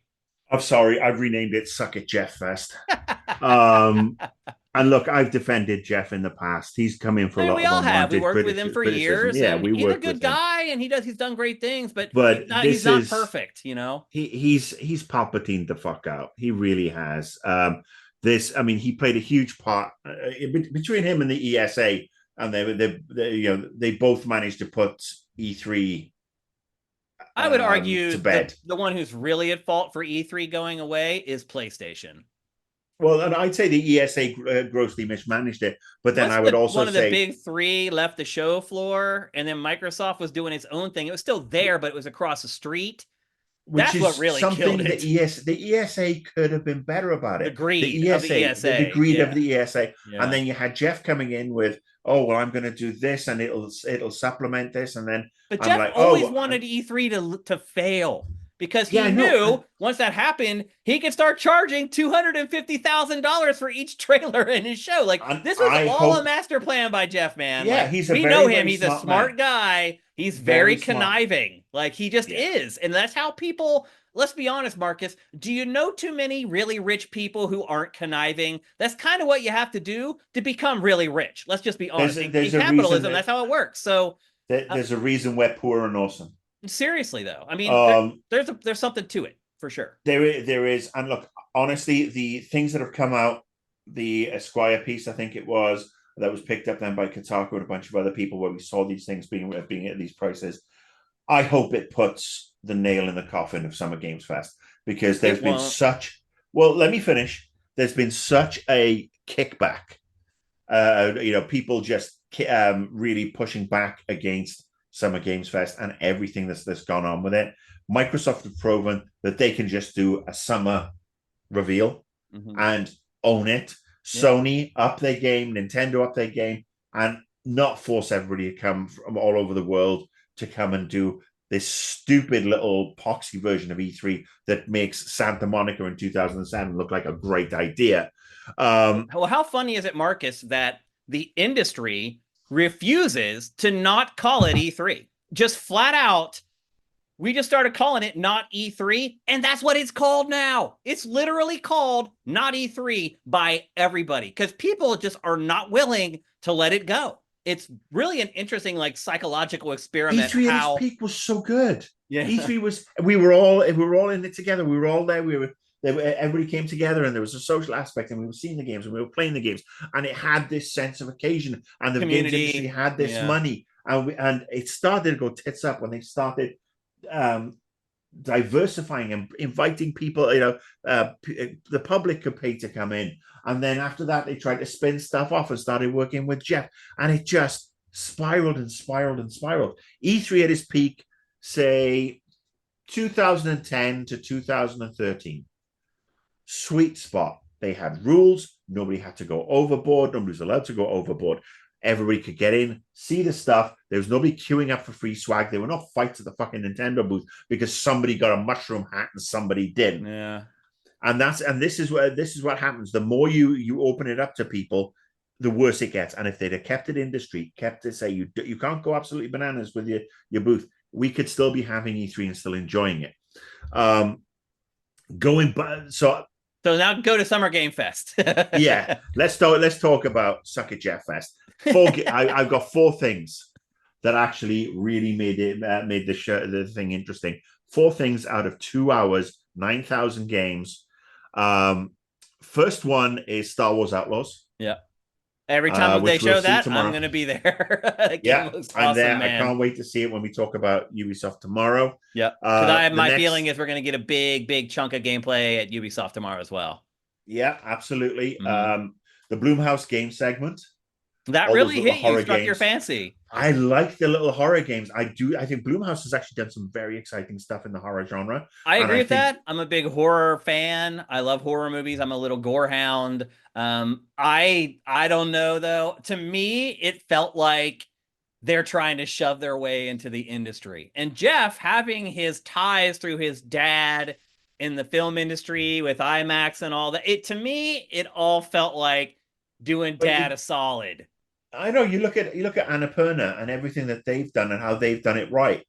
So that's why I'm looking to give Blumhouse a chance. I think they've got some creative shit going in there. They had 3 or 4 games in there that looks just different enough. Yeah. I'm willing to give them a chance. I'm looking forward to it. That was a high point to me. The next one is totally going to be out of left field, and it's the Power Rangers game. No, that is definitely out of left field. The retro Power Rangers game looks so good. I mean, I think that shows you, though, where this show is at. That's one of the games that you plucked out of it, that you were like, that's one of the big highlights. I mean, it reminded me of the Turtles arcade game, the Simpsons arcade game. You know, that style of graphics. That's what Streets it is. of Rage. Yeah. Perfect. It ticks my nostalgia. Plus, it's Power Rangers. I mean, who doesn't like the Mighty Morphin Flower Rangers? Yeah. So, and then the last one, and this is, I'm sure you probably even pegged this as something that's going to appeal to me, and it's Delta Force. It's Hawk. Didn't you work on that game? Dude, I spent 4 years at Nova Logic. Voxels forever. I mean, Black Hawk Down was also shown. Didn't you work on that? I launched Black Hawk Down. I mean, that was Black Hawk Down Joint Ops. But I mean, to see that there's somebody's doing all the Delta Force titles. They've obviously bought Nova Logic and got the licenses to all these games, and they've got all the old games, and now they're going to have this huge Delta Force thing. It gave me all the feels because it took me back to a fun time. And then when they talked about the Black Hawk Down stuff, and they're actually combining stuff from the film, and I remember what we went through when we were working with the consultants and everything with that game back in 2002, 2003. Took you back in time to a better time, Marcus. Well, I mean, it's not often you see a game that you really did pour your heart and soul into promoting and have such fun doing, and then you see it remade in your own lifetime. I mean, that's a big stuff like that makes me feel old.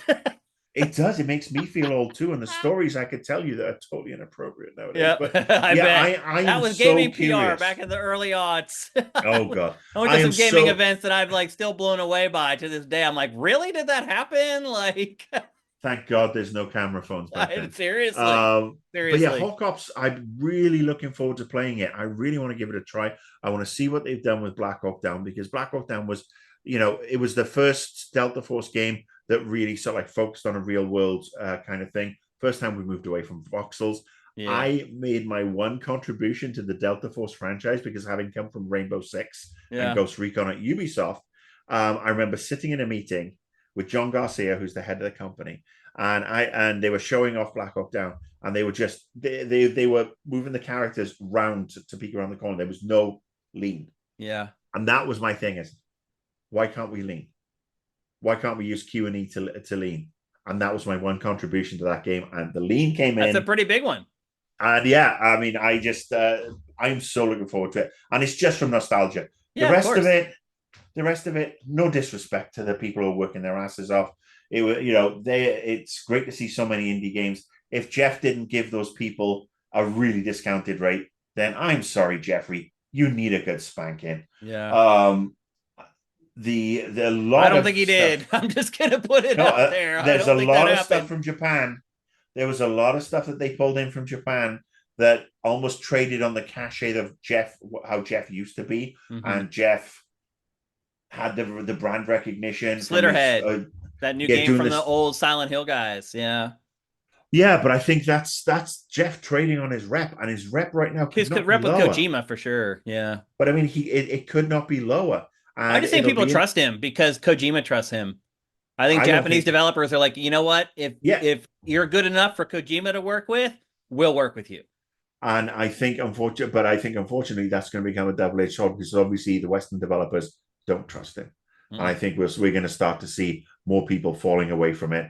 And it'll be interesting to see how the Game Awards at the end of the year, which is another basically, padding Geoff's bank balance. 2 hours of advertisements, yeah. Yeah, I think at least it has like musical performances and some other stuff in there. But this is really, it's just a commercial. And I mean, these things have always been glorified TV commercials. They always have been. These press conferences, that's what they are. You just watch trailers. And a lot of times these publishers need to pay somebody to run their trailer somewhere. But this is the one event where they can get a million people to watch their stuff. They don't have to pay for people to put it in there unless you're working with Geoff. So, but I think it was such a bad show. People have lost their jobs. People are pissed. People don't want, they want to support games, and they don't want games companies to be giving money to somebody who's not giving anything back to the industry, who had to be forced and shamed to call out the layoffs. I mean, he is basically Ryan fucking Seacrest, Yeah. and not in a good way. But did you notice, though, the way he talked about the layoffs at the beginning of the show? He tried to spin the layoffs into a good thing. He tried to say, oh, a bunch of people have lost their jobs, but you know what? Now you can work by yourself on Unreal Engine and make your own game. Like 5 games in my show where it's just one dude making the game. It's like, I don't know. It felt like he used the layoffs to make an excuse for why his show was filled with indie games instead of big blockbusters. There was that whole open to me did not sit right with me at all. I don't know how the developers feel about it, but for me personally, I was like, I don't know how stupid you think everybody is, but I'm not falling for this. Like, the problem is there's a layer of game execs who came up with Geoff and made him the kingmaker. I mean, they were the kingmakers. They made him the king, and now they're going to reap the benefits. But I think it's interesting that Xbox has practically disassociated itself from Summer Games Fest. They still called their showcase Summer Games Fest, by the way. But their actual event took place far away from downtown. Yeah. It was over on the west side, Beverly Hills. That's where all their team are. They're not with everybody else. Mm-hmm. I think the tide is turning against. Maybe. And look, he could be a great guy when he wants to be. He can be better. He needs to do better. Yeah. He really, really does. He needs to be the Geoff of 10, 15 years ago who cared passionately about games and not about his bank balance. He's rich. He was different then, for sure. There's no denying it. I mean, I've known him since 2001, I think. And I'll just be honest with you, it's like I died. When I left Game Trailers, he's never contacted me again, ever. And we were bros, dude. Like, we worked on exclusives together all week, every week. I was locking down exclusives for Game Trailers. I'd be like, hey, you want to run this in the show? Yes or no? He would do the same thing. He'd get an exclusive for Game Trailers TV with Geoff Keighley. He'd be like, can you run this on the website? If it helps you lock down the exclusive, absolutely. We were bros for literally like 15 or 20 years. Like, I go back and look at old stuff I shot, projects that I worked on. We worked together on everything for like over a decade. And I left Game Trailers and it's literally like I died. All I know is he puts on a show and my job is to figure out whether that show is good or not. I tend to agree with you. I think the show is a little better than you're saying because, like, for example, I have like 9 games that I think are worth talking about. The first one is Lego Horizon Adventures, a Lego game based upon the Horizon franchise, which is really weird. Marcus, do you find it strange that Aloy has kind of become like the spokesperson for PlayStation? Well, who else have they got? Spider-Man? I mean, that's my point, though. It's kind of crazy because you can't make it Ellie because Ellie's like a psychopathic murderer. Like, you can't really make it Kratos because Kratos is like a psychopathic murderer. And so it feels like it's just fallen on Aloy because it's the only character that they have that isn't a psycho. But for some reason, why would you take a game and Legofy the game? I know. It's pointless. And it also looks like Guerrilla is actually working on the game, at least partly. And I'd rather have Guerrilla working on something else. So yes, I don't understand it. Like, I'm sure PlayStation fans are through the roof over it or whatever, and they're all going to buy it. I don't know. I looked at it and I was just like, why? Those Lego games have really, they've run themselves into a hole. I mean, if you look at they don't change enough. The last Star Wars one was good, but not as good as I thought. Yeah, Skywalker Saga. Yeah, it was not good. I looked at it. I'm like, hang on, that's Horizon in Lego. Yeah. Oh, fuck off. Yeah. I actually said, oh, fuck off to the screen. And I just like switched off until the next thing came. I just totally checked out and went back to playing Vampire Survivors. All right. Well, let's go through a couple more I do want to talk about. Harry Potter Quidditch Champions. That looked like an indie game. Didn't look great. Coming off of Hogwarts Legacy, I feel like the bar for Harry Potter games has been risen significantly. They're completely ignoring all the cultural stuff with that game. The bottom line is that game was really good. It was really, really good. It was I loved excellent adaptation. And it sold very well. And I feel like you can't make crappy Harry Potter games anymore. You can't get away with it. So I thought that was a huge drop. I was like, okay, I kind of was looking forward to that, but not anymore. It's fucking Quidditch, dude. I mean, at the end of the day, this should have been an expansion for Hogwarts Legacy. Yeah. It should plug into Hogwarts Legacy, and you play that way. This is not going to be Quidditch FIFA or Quidditch. No one's going to care. It's not going to take off. No one's going to care. I mean, it's another bad idea in a string of bad ideas from Warner Brothers, which sucks because Warner Brothers has so many talented staff, so many great people, and such great IPs. We know them. They are great between people. this and Suicide Squad, it's like we had the best-selling game of 2023. And we'll just look it up in 2024. And the worst. So anyway, that game didn't do anything for me. Probably Jeff's biggest get was to get a trailer for Star Wars Outlaws from Ubisoft. Like, granted, it was just kind of like a teaser that pushes to Ubisoft's big thing, but it was the biggest game in Jeff's show by a significant margin. Thing by a mile. Yeah. To me, I'm all over Star Wars Outlaws. I don't need to talk about it anymore. I don't really need to see anything about it anymore. I just want to play the damn thing. And it is coming pretty soon. It is going to make it out this year, which is exciting. The other game that he showed that I was like, okay, was Civilization 7. Didn't show really anything in game, but I love Civ. And I can't wait for a new Civ. And until the day I die, I will be excited for a new Civ game.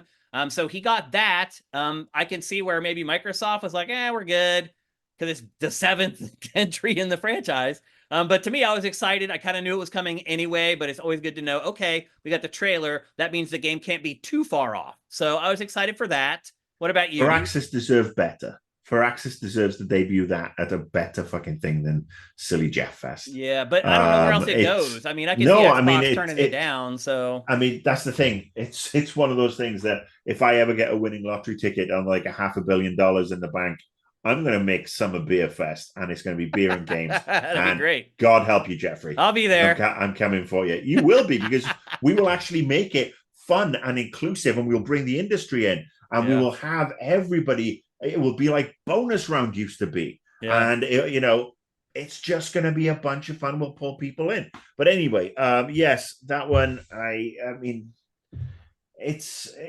Civ 7. It'll sell. You will pay for it. I will pay for it. We will play it on PC, and we will be very, very happy because Firaxis will do what they do best, and Sid Meier will be there and we'll be going. It is coming day and date to consoles, which doesn't always happen with Civ, so that's kind of a big deal. That's a PC game for me. I'm sorry. Yeah, I always play it on PC. I can't play Diablo on a console, and I certainly won't be playing Civ. Even if, and I am about to upgrade my PC, but right now my PC is kind of a piece of junk. But even if I were to have my old PC still, I would still play it on PC instead of playing it on my consoles where it would probably look better. Yeah, just not going to happen. Next up, Kingdom Come Deliverance 2. We already got the first trailer from that like a month and a half ago, so it wasn't a big reveal, but it was the second trailer for it. The first game sold pretty well, but this is kind of what we're talking about here with this show. Like, this is one of the highlights. Like, that's where it is. That's the scale of the content and like, it's so funny. I'm looking at the rundown here, and I bolded the stuff in the rundown, and dude, we're jumping like 15 games at a time to get to the stuff that we want to talk about. Like, that's where the show is at. Next up, we mentioned this a minute ago, Slitterhead, which is the new horror game from the crew that created the Silent Hill franchise. And that game looked more interesting before I saw it in a gameplay trailer, when it was just like, hey, that dude's head turned inside out. Like, I was like, that game looks cool. And then I saw the gameplay, and I'll say this, it is kind of innovative. It looks a little bit like Geist, where you can kind of jump around and possess things. It does look to have some unique gameplay mechanics to it, but it also just doesn't look very good. Like, the engine that is built on, you can just tell it's a small team with a small budget making the game. But again, it was one of the highlights of Summer Game Fest to show you kind of where the show was at. You have any comments on Slitterhead? Did you check that out? Not that one or Kingdom Come. Neither of them. Did you play the first Kingdom Come? I think I did. I can't remember. There was some cultural stuff around that game too, where like the studio had a couple chuds working on it and blah, blah, blah. But that game also did surprisingly well. It didn't do like Hogwarts Legacy well, but it sold better than people thought it was going to. So yes, I remember it. I have no interest in the follow-up because I played that first one. It was it really just chumped it along. It was janky. Yeah, it did not. It's also very dry and drab and a little too realistic for its own good, I think. It was drier than a sandpaper sandwich in the Sahara. There you go. And then again, we jump another like 10 or 11 games, and we get to the Alan Wake 2 DLC, which, okay, that's a good get. Did you like Alan Wake 2? I haven't played Alan Wake 2. Oh, I haven't I finished will. it. I I liked played it Alan like Wake. 10 I liked hours, and Alan I Wake kind of 1. lost interest in it. I like the first one. I like Remedy. Control kind of upset me a little because it just felt really repetitive. But Alan Wake is something I'll get at some point. But it's not just been. It's been not a priority for me. Well, it was a shadow drop. They released the DLC last night, kind And of right after the presentation. It is a called physical Night version of the game. Springs. Yeah, and a Yeah. physical version of the game. And Night Springs is that DLC is based mostly around the really creepy TV show that kind of comes in and out throughout the entire game. That's kind of the crux of the plot that DLC is based around. Haven't heard any reports about people playing it to know whether it's been good so far or not, but still, a pretty good get for Geoff. And again, shadow dropping that night, good for us. And then there was just two other games worth mentioning. Monster Hunter Wilds, that actually is probably his biggest get. As far as like interest from the most amount of people, Monster Hunter Worlds has sold like 12 million copies or whatever. So people love the Monster Hunter. This trailer actually shows significant stuff, even though it was just shown in the state of play as well. This whole not E3 has been like a saturation of Monster Hunter Wilds. They are just flooding the channels with new trailers and other media and interviews and stuff. But that's a big get for Geoff still. It's Capcom's like biggest game that's coming here in the near future. So that was pretty big. Are you a Monster Hunter fan at all, Marcus? No, No. no, I'm sorry. Look, and I know there are a lot of people who like it, and when Capcom bring out something and they cater to the fan base and they enjoy it and it's good and they evolve the gameplay without throwing the baby out with the bathwater, I'm happy. So if you are happy as a Monster Hunter fan, that's enough for me. Great. It wasn't my cup of tea. Not really interested. Plus, I had the misfortune of watching that horrible Monster Hunter movie with Mila Jovovich. Oh yeah, it was not very good. Yeah. And then the final game, the game that the show ended on, Phantom Blade Zero. It's another one of those PlayStation 5 console exclusives that's being developed in Asia. Well, there's a lot of games coming out of Korea these days that are. It seems like it's a hodgepodge of whether they're good or not. They're either really good, like Stellar Blade, I think was a pleasant surprise for a lot of people. Black Myth Wukong, that's another one being developed in Asia, and that could be good or it could be a nightmare. That's the way I kind of feel about a lot of the games coming out of Asia right now. It's just a crapshoot. We'll see. But people are excited about Phantom Blade Zero, so I think probably ultimately it was a pretty good get by Geoff. But that's it, man. That's the show. Like, there were some pretty cool indies. Like, there's that one weird climbing survival game called Cairn that I thought was pretty cool. I thought it was called Karen. Maybe that's right, but I thought no, but it's Ken. Yeah, it's Ken. CAI RN. I think RN. Yeah, but I thought it was Karen. And I thought that looked have pretty to take cool. a Karen up on the mountain and throw her away. It looked interesting, but there was otherwise Wander Stop, Unknown 9, Inatria, The First Descendant, They had a trailer for Sonic Cross Shadow Generations, The Final Season 3, I mean, I could just go on and on. It was just one big It was like Hometown Buffet. One or two things are going to be interesting, but the rest is just yeah, really you're going to get food poisoning. So let's give our letter grade for Geoff's Summer Game Fest 2024 presser. I'm going to give it a C minus, D plus. I can't give it average because it's not average, and that would be a flat C. I'm giving it a D. Yeah. And basically the only reason it does better than State of Play is because at least it had 4 things that I found interesting, unlike State of Play, where nothing was of interest to me. Like, so, if he chopped 45 minutes out of that show and kept the games that we just specifically discussed and kept the very best indies, then it gets up to like a C plus or something like that. But it just dragged on way too long. And like, again, I was just checking my watch a lot and just like, when is this thing going to end? And it just wouldn't end. And it just felt like, in a lot of ways, I hate to say it, but like a cash grab. Yeah, he basically tried to make the Game Awards a summer version of the Game Awards without the awards and without the breaks in as you said in between. Mm-hmm. The flow was all off. I appreciated that he brought somebody else on to help introduce. And that was great. See, remember last year there wasn't a single woman on the show last year. Mm-hmm. And so he caught flack for that. And now this year, he has a female co-host, and she was literally one of the worst hosts I have ever seen. She couldn't read a teleprompter. She couldn't just recite stuff from memory. Jeff. She fumbled over all her lines. I don't even know who she is. Maybe she's a developer. Maybe she's some influencer everybody loves. She was a bad host. So I think I'm going to cut to some slack, mate. I'm going to say, obviously, I think it was probably her first time doing this sort of thing, and it can be kind of intimidating. But you don't do that for a show where people are paying $250,000 for 30 seconds. But if you're Geoff Keighley, who we've said is conniving, what you do is, I tick the boxes. I mentioned the layoffs. I had a woman of color co-present some of the segments with me. Yeah, she was crap. I'm better. So we really want that again. Yes, I talked about the layoffs. So you can't really have me on that. I had all these indies who come through. So you can't say that I'm not a friend to the indies. It's because he is drowning, and he is. I think maybe he's programming his content based on social media. Maybe he is. I mean, it's literally like one of those ads from the 70s. Hi, I'm Crazy Geoff, and I've got video game trailers for you. I've got all the trailers. He was way over the top sometimes too. He'd be like, "And here it is now," and then he'd like stare at the camera, and I'm like, "Whoa, yo, chill out, bro!" Like. Yeah, it's good to show energy. I felt like he went over the top, and it seemed fake. I guess is what I'm getting at.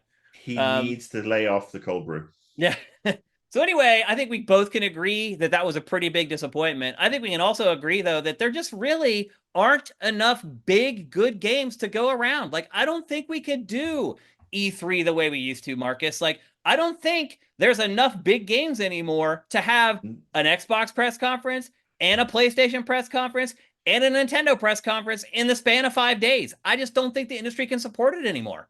That's because Microsoft have bought everybody, and until Games Pass gets removed, it's because they're just not releasing as many big games anymore because the budgets are so high. But Games Pass, I mean, Games Pass has gone from people being guaranteed indies. Like those aren't big games that would normally fill out a press they're going from being guaranteed X amount of $1 million to get onto Games Pass to these things just dropping in price, and people are going to Microsoft now saying, how do we get on Games Pass? Well, if you can I have a retail version, you're not going to get on. I mean, Microsoft, I predict in the next three years or so, especially if Pac says they get up to 100 million, Microsoft will be investigated as a monopoly. If not here in the US, Games Pass will get some shit kicked out of it. I mean, they kind of were when they went to buy Activision. They already were vetted already. They went through that whole process. They had a trial, and they had discovery, and they uncovered all these embarrassing emails. Like, they did it already, and they let it pass through. Like, that's why they have to pay Ubisoft for rights in Europe. That was a concession that they had to make for that sale to go through in Europe. They had to give Ubisoft the streaming rights to Game Pass. Yeah, but now we're talking solely about Games Pass, and Games Pass is becoming a monopoly. That's what I just said.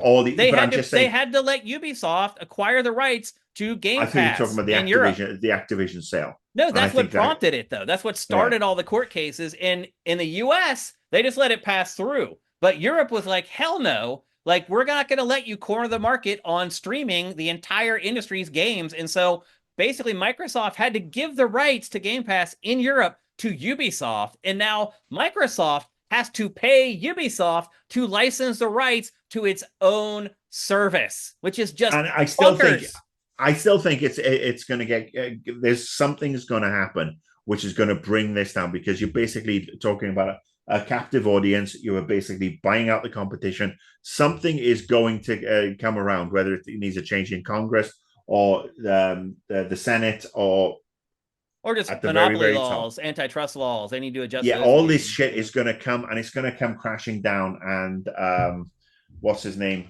Mr. Microsoft is going to Phil Spencer. Mr. Xbox. Yeah, Mr. Spencer, I think is. I mean, he's still going to be a billionaire, but I think his grand vision is going to crumble. Well, earlier you were saying that Microsoft was going to win.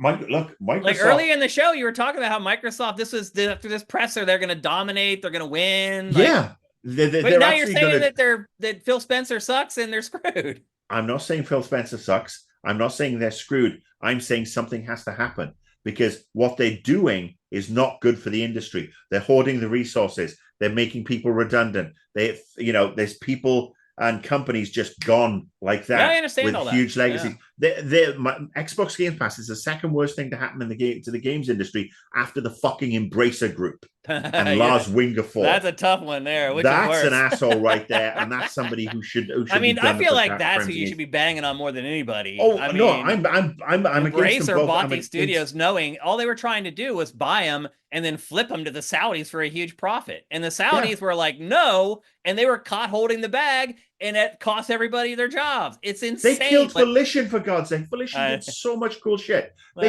destroyed Saints Row, the Saints Row. I mean, their last Saints Row was not good, man. Oh, it was awful, but Saints Row 4 was still one of my favorite games. Yeah.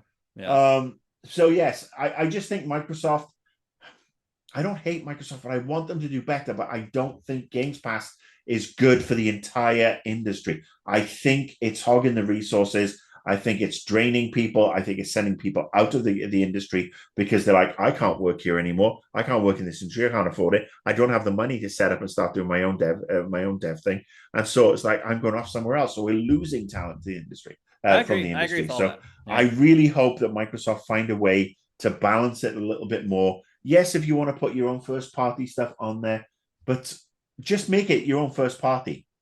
And maybe other games have to they can't come onto Games Pass for maybe 12, 18, 24 months. And then it becomes more like Netflix. Yeah. We've got our original content, and we just licensed Seinfeld. Yeah. Okay. And I think that might be better because we've got to encourage people to go out and buy these games, or more and more small to mid-sized publishers, not just developers, publishers, will go the way of the dodo. That's true. All right. We're going to wrap it right there for our analysis of the Xbox Not E3 showcase. And as a bonus, Marcus and I kind of went through Geoff Keighley's big Summer Game Fest 2024 presser as well. Went through it with a big spike. We kind of did. Yeah. I think it deserves it, though. And my feeling is I think people watching this will agree with us on that one. So we will be back tomorrow after Ubisoft's big Forward press event where we're going to get to see Assassin's Creed Shadows. We're also going to get to see Star Wars Outlaws, probably big chunks of gameplay of that. And we'll be back tomorrow to analyze all of that stuff. So, Marcus, thank you for joining us today. It was awesome to talk games with you again. Thank you for having me. I dropped one of the worst of E3s. Yeah. I found it on YouTube last night, and I actually dropped it on my Facebook feed. And I miss doing this stuff. Yeah. I really do. I miss talking with you. I mean, how many times have I asked you if you want to do a show with us? It's 50 times. It's been tough because of the medical issues. Yeah. I mean, you've been going through stuff, but when you're ready, man, to start doing more content, you just let us know. Yeah. Maybe we can. It's just, there are so many things going on. But yep. But and also thanks to Michael Pachter, who will be back again tomorrow to talk Ubisoft with us. He had to jump out a little bit early today, but we did get his takes on pretty much everything Xbox related. So thanks as always for your support at patreon.com/sifted. Thank you, Marcus, for joining us today. We'll see you tomorrow.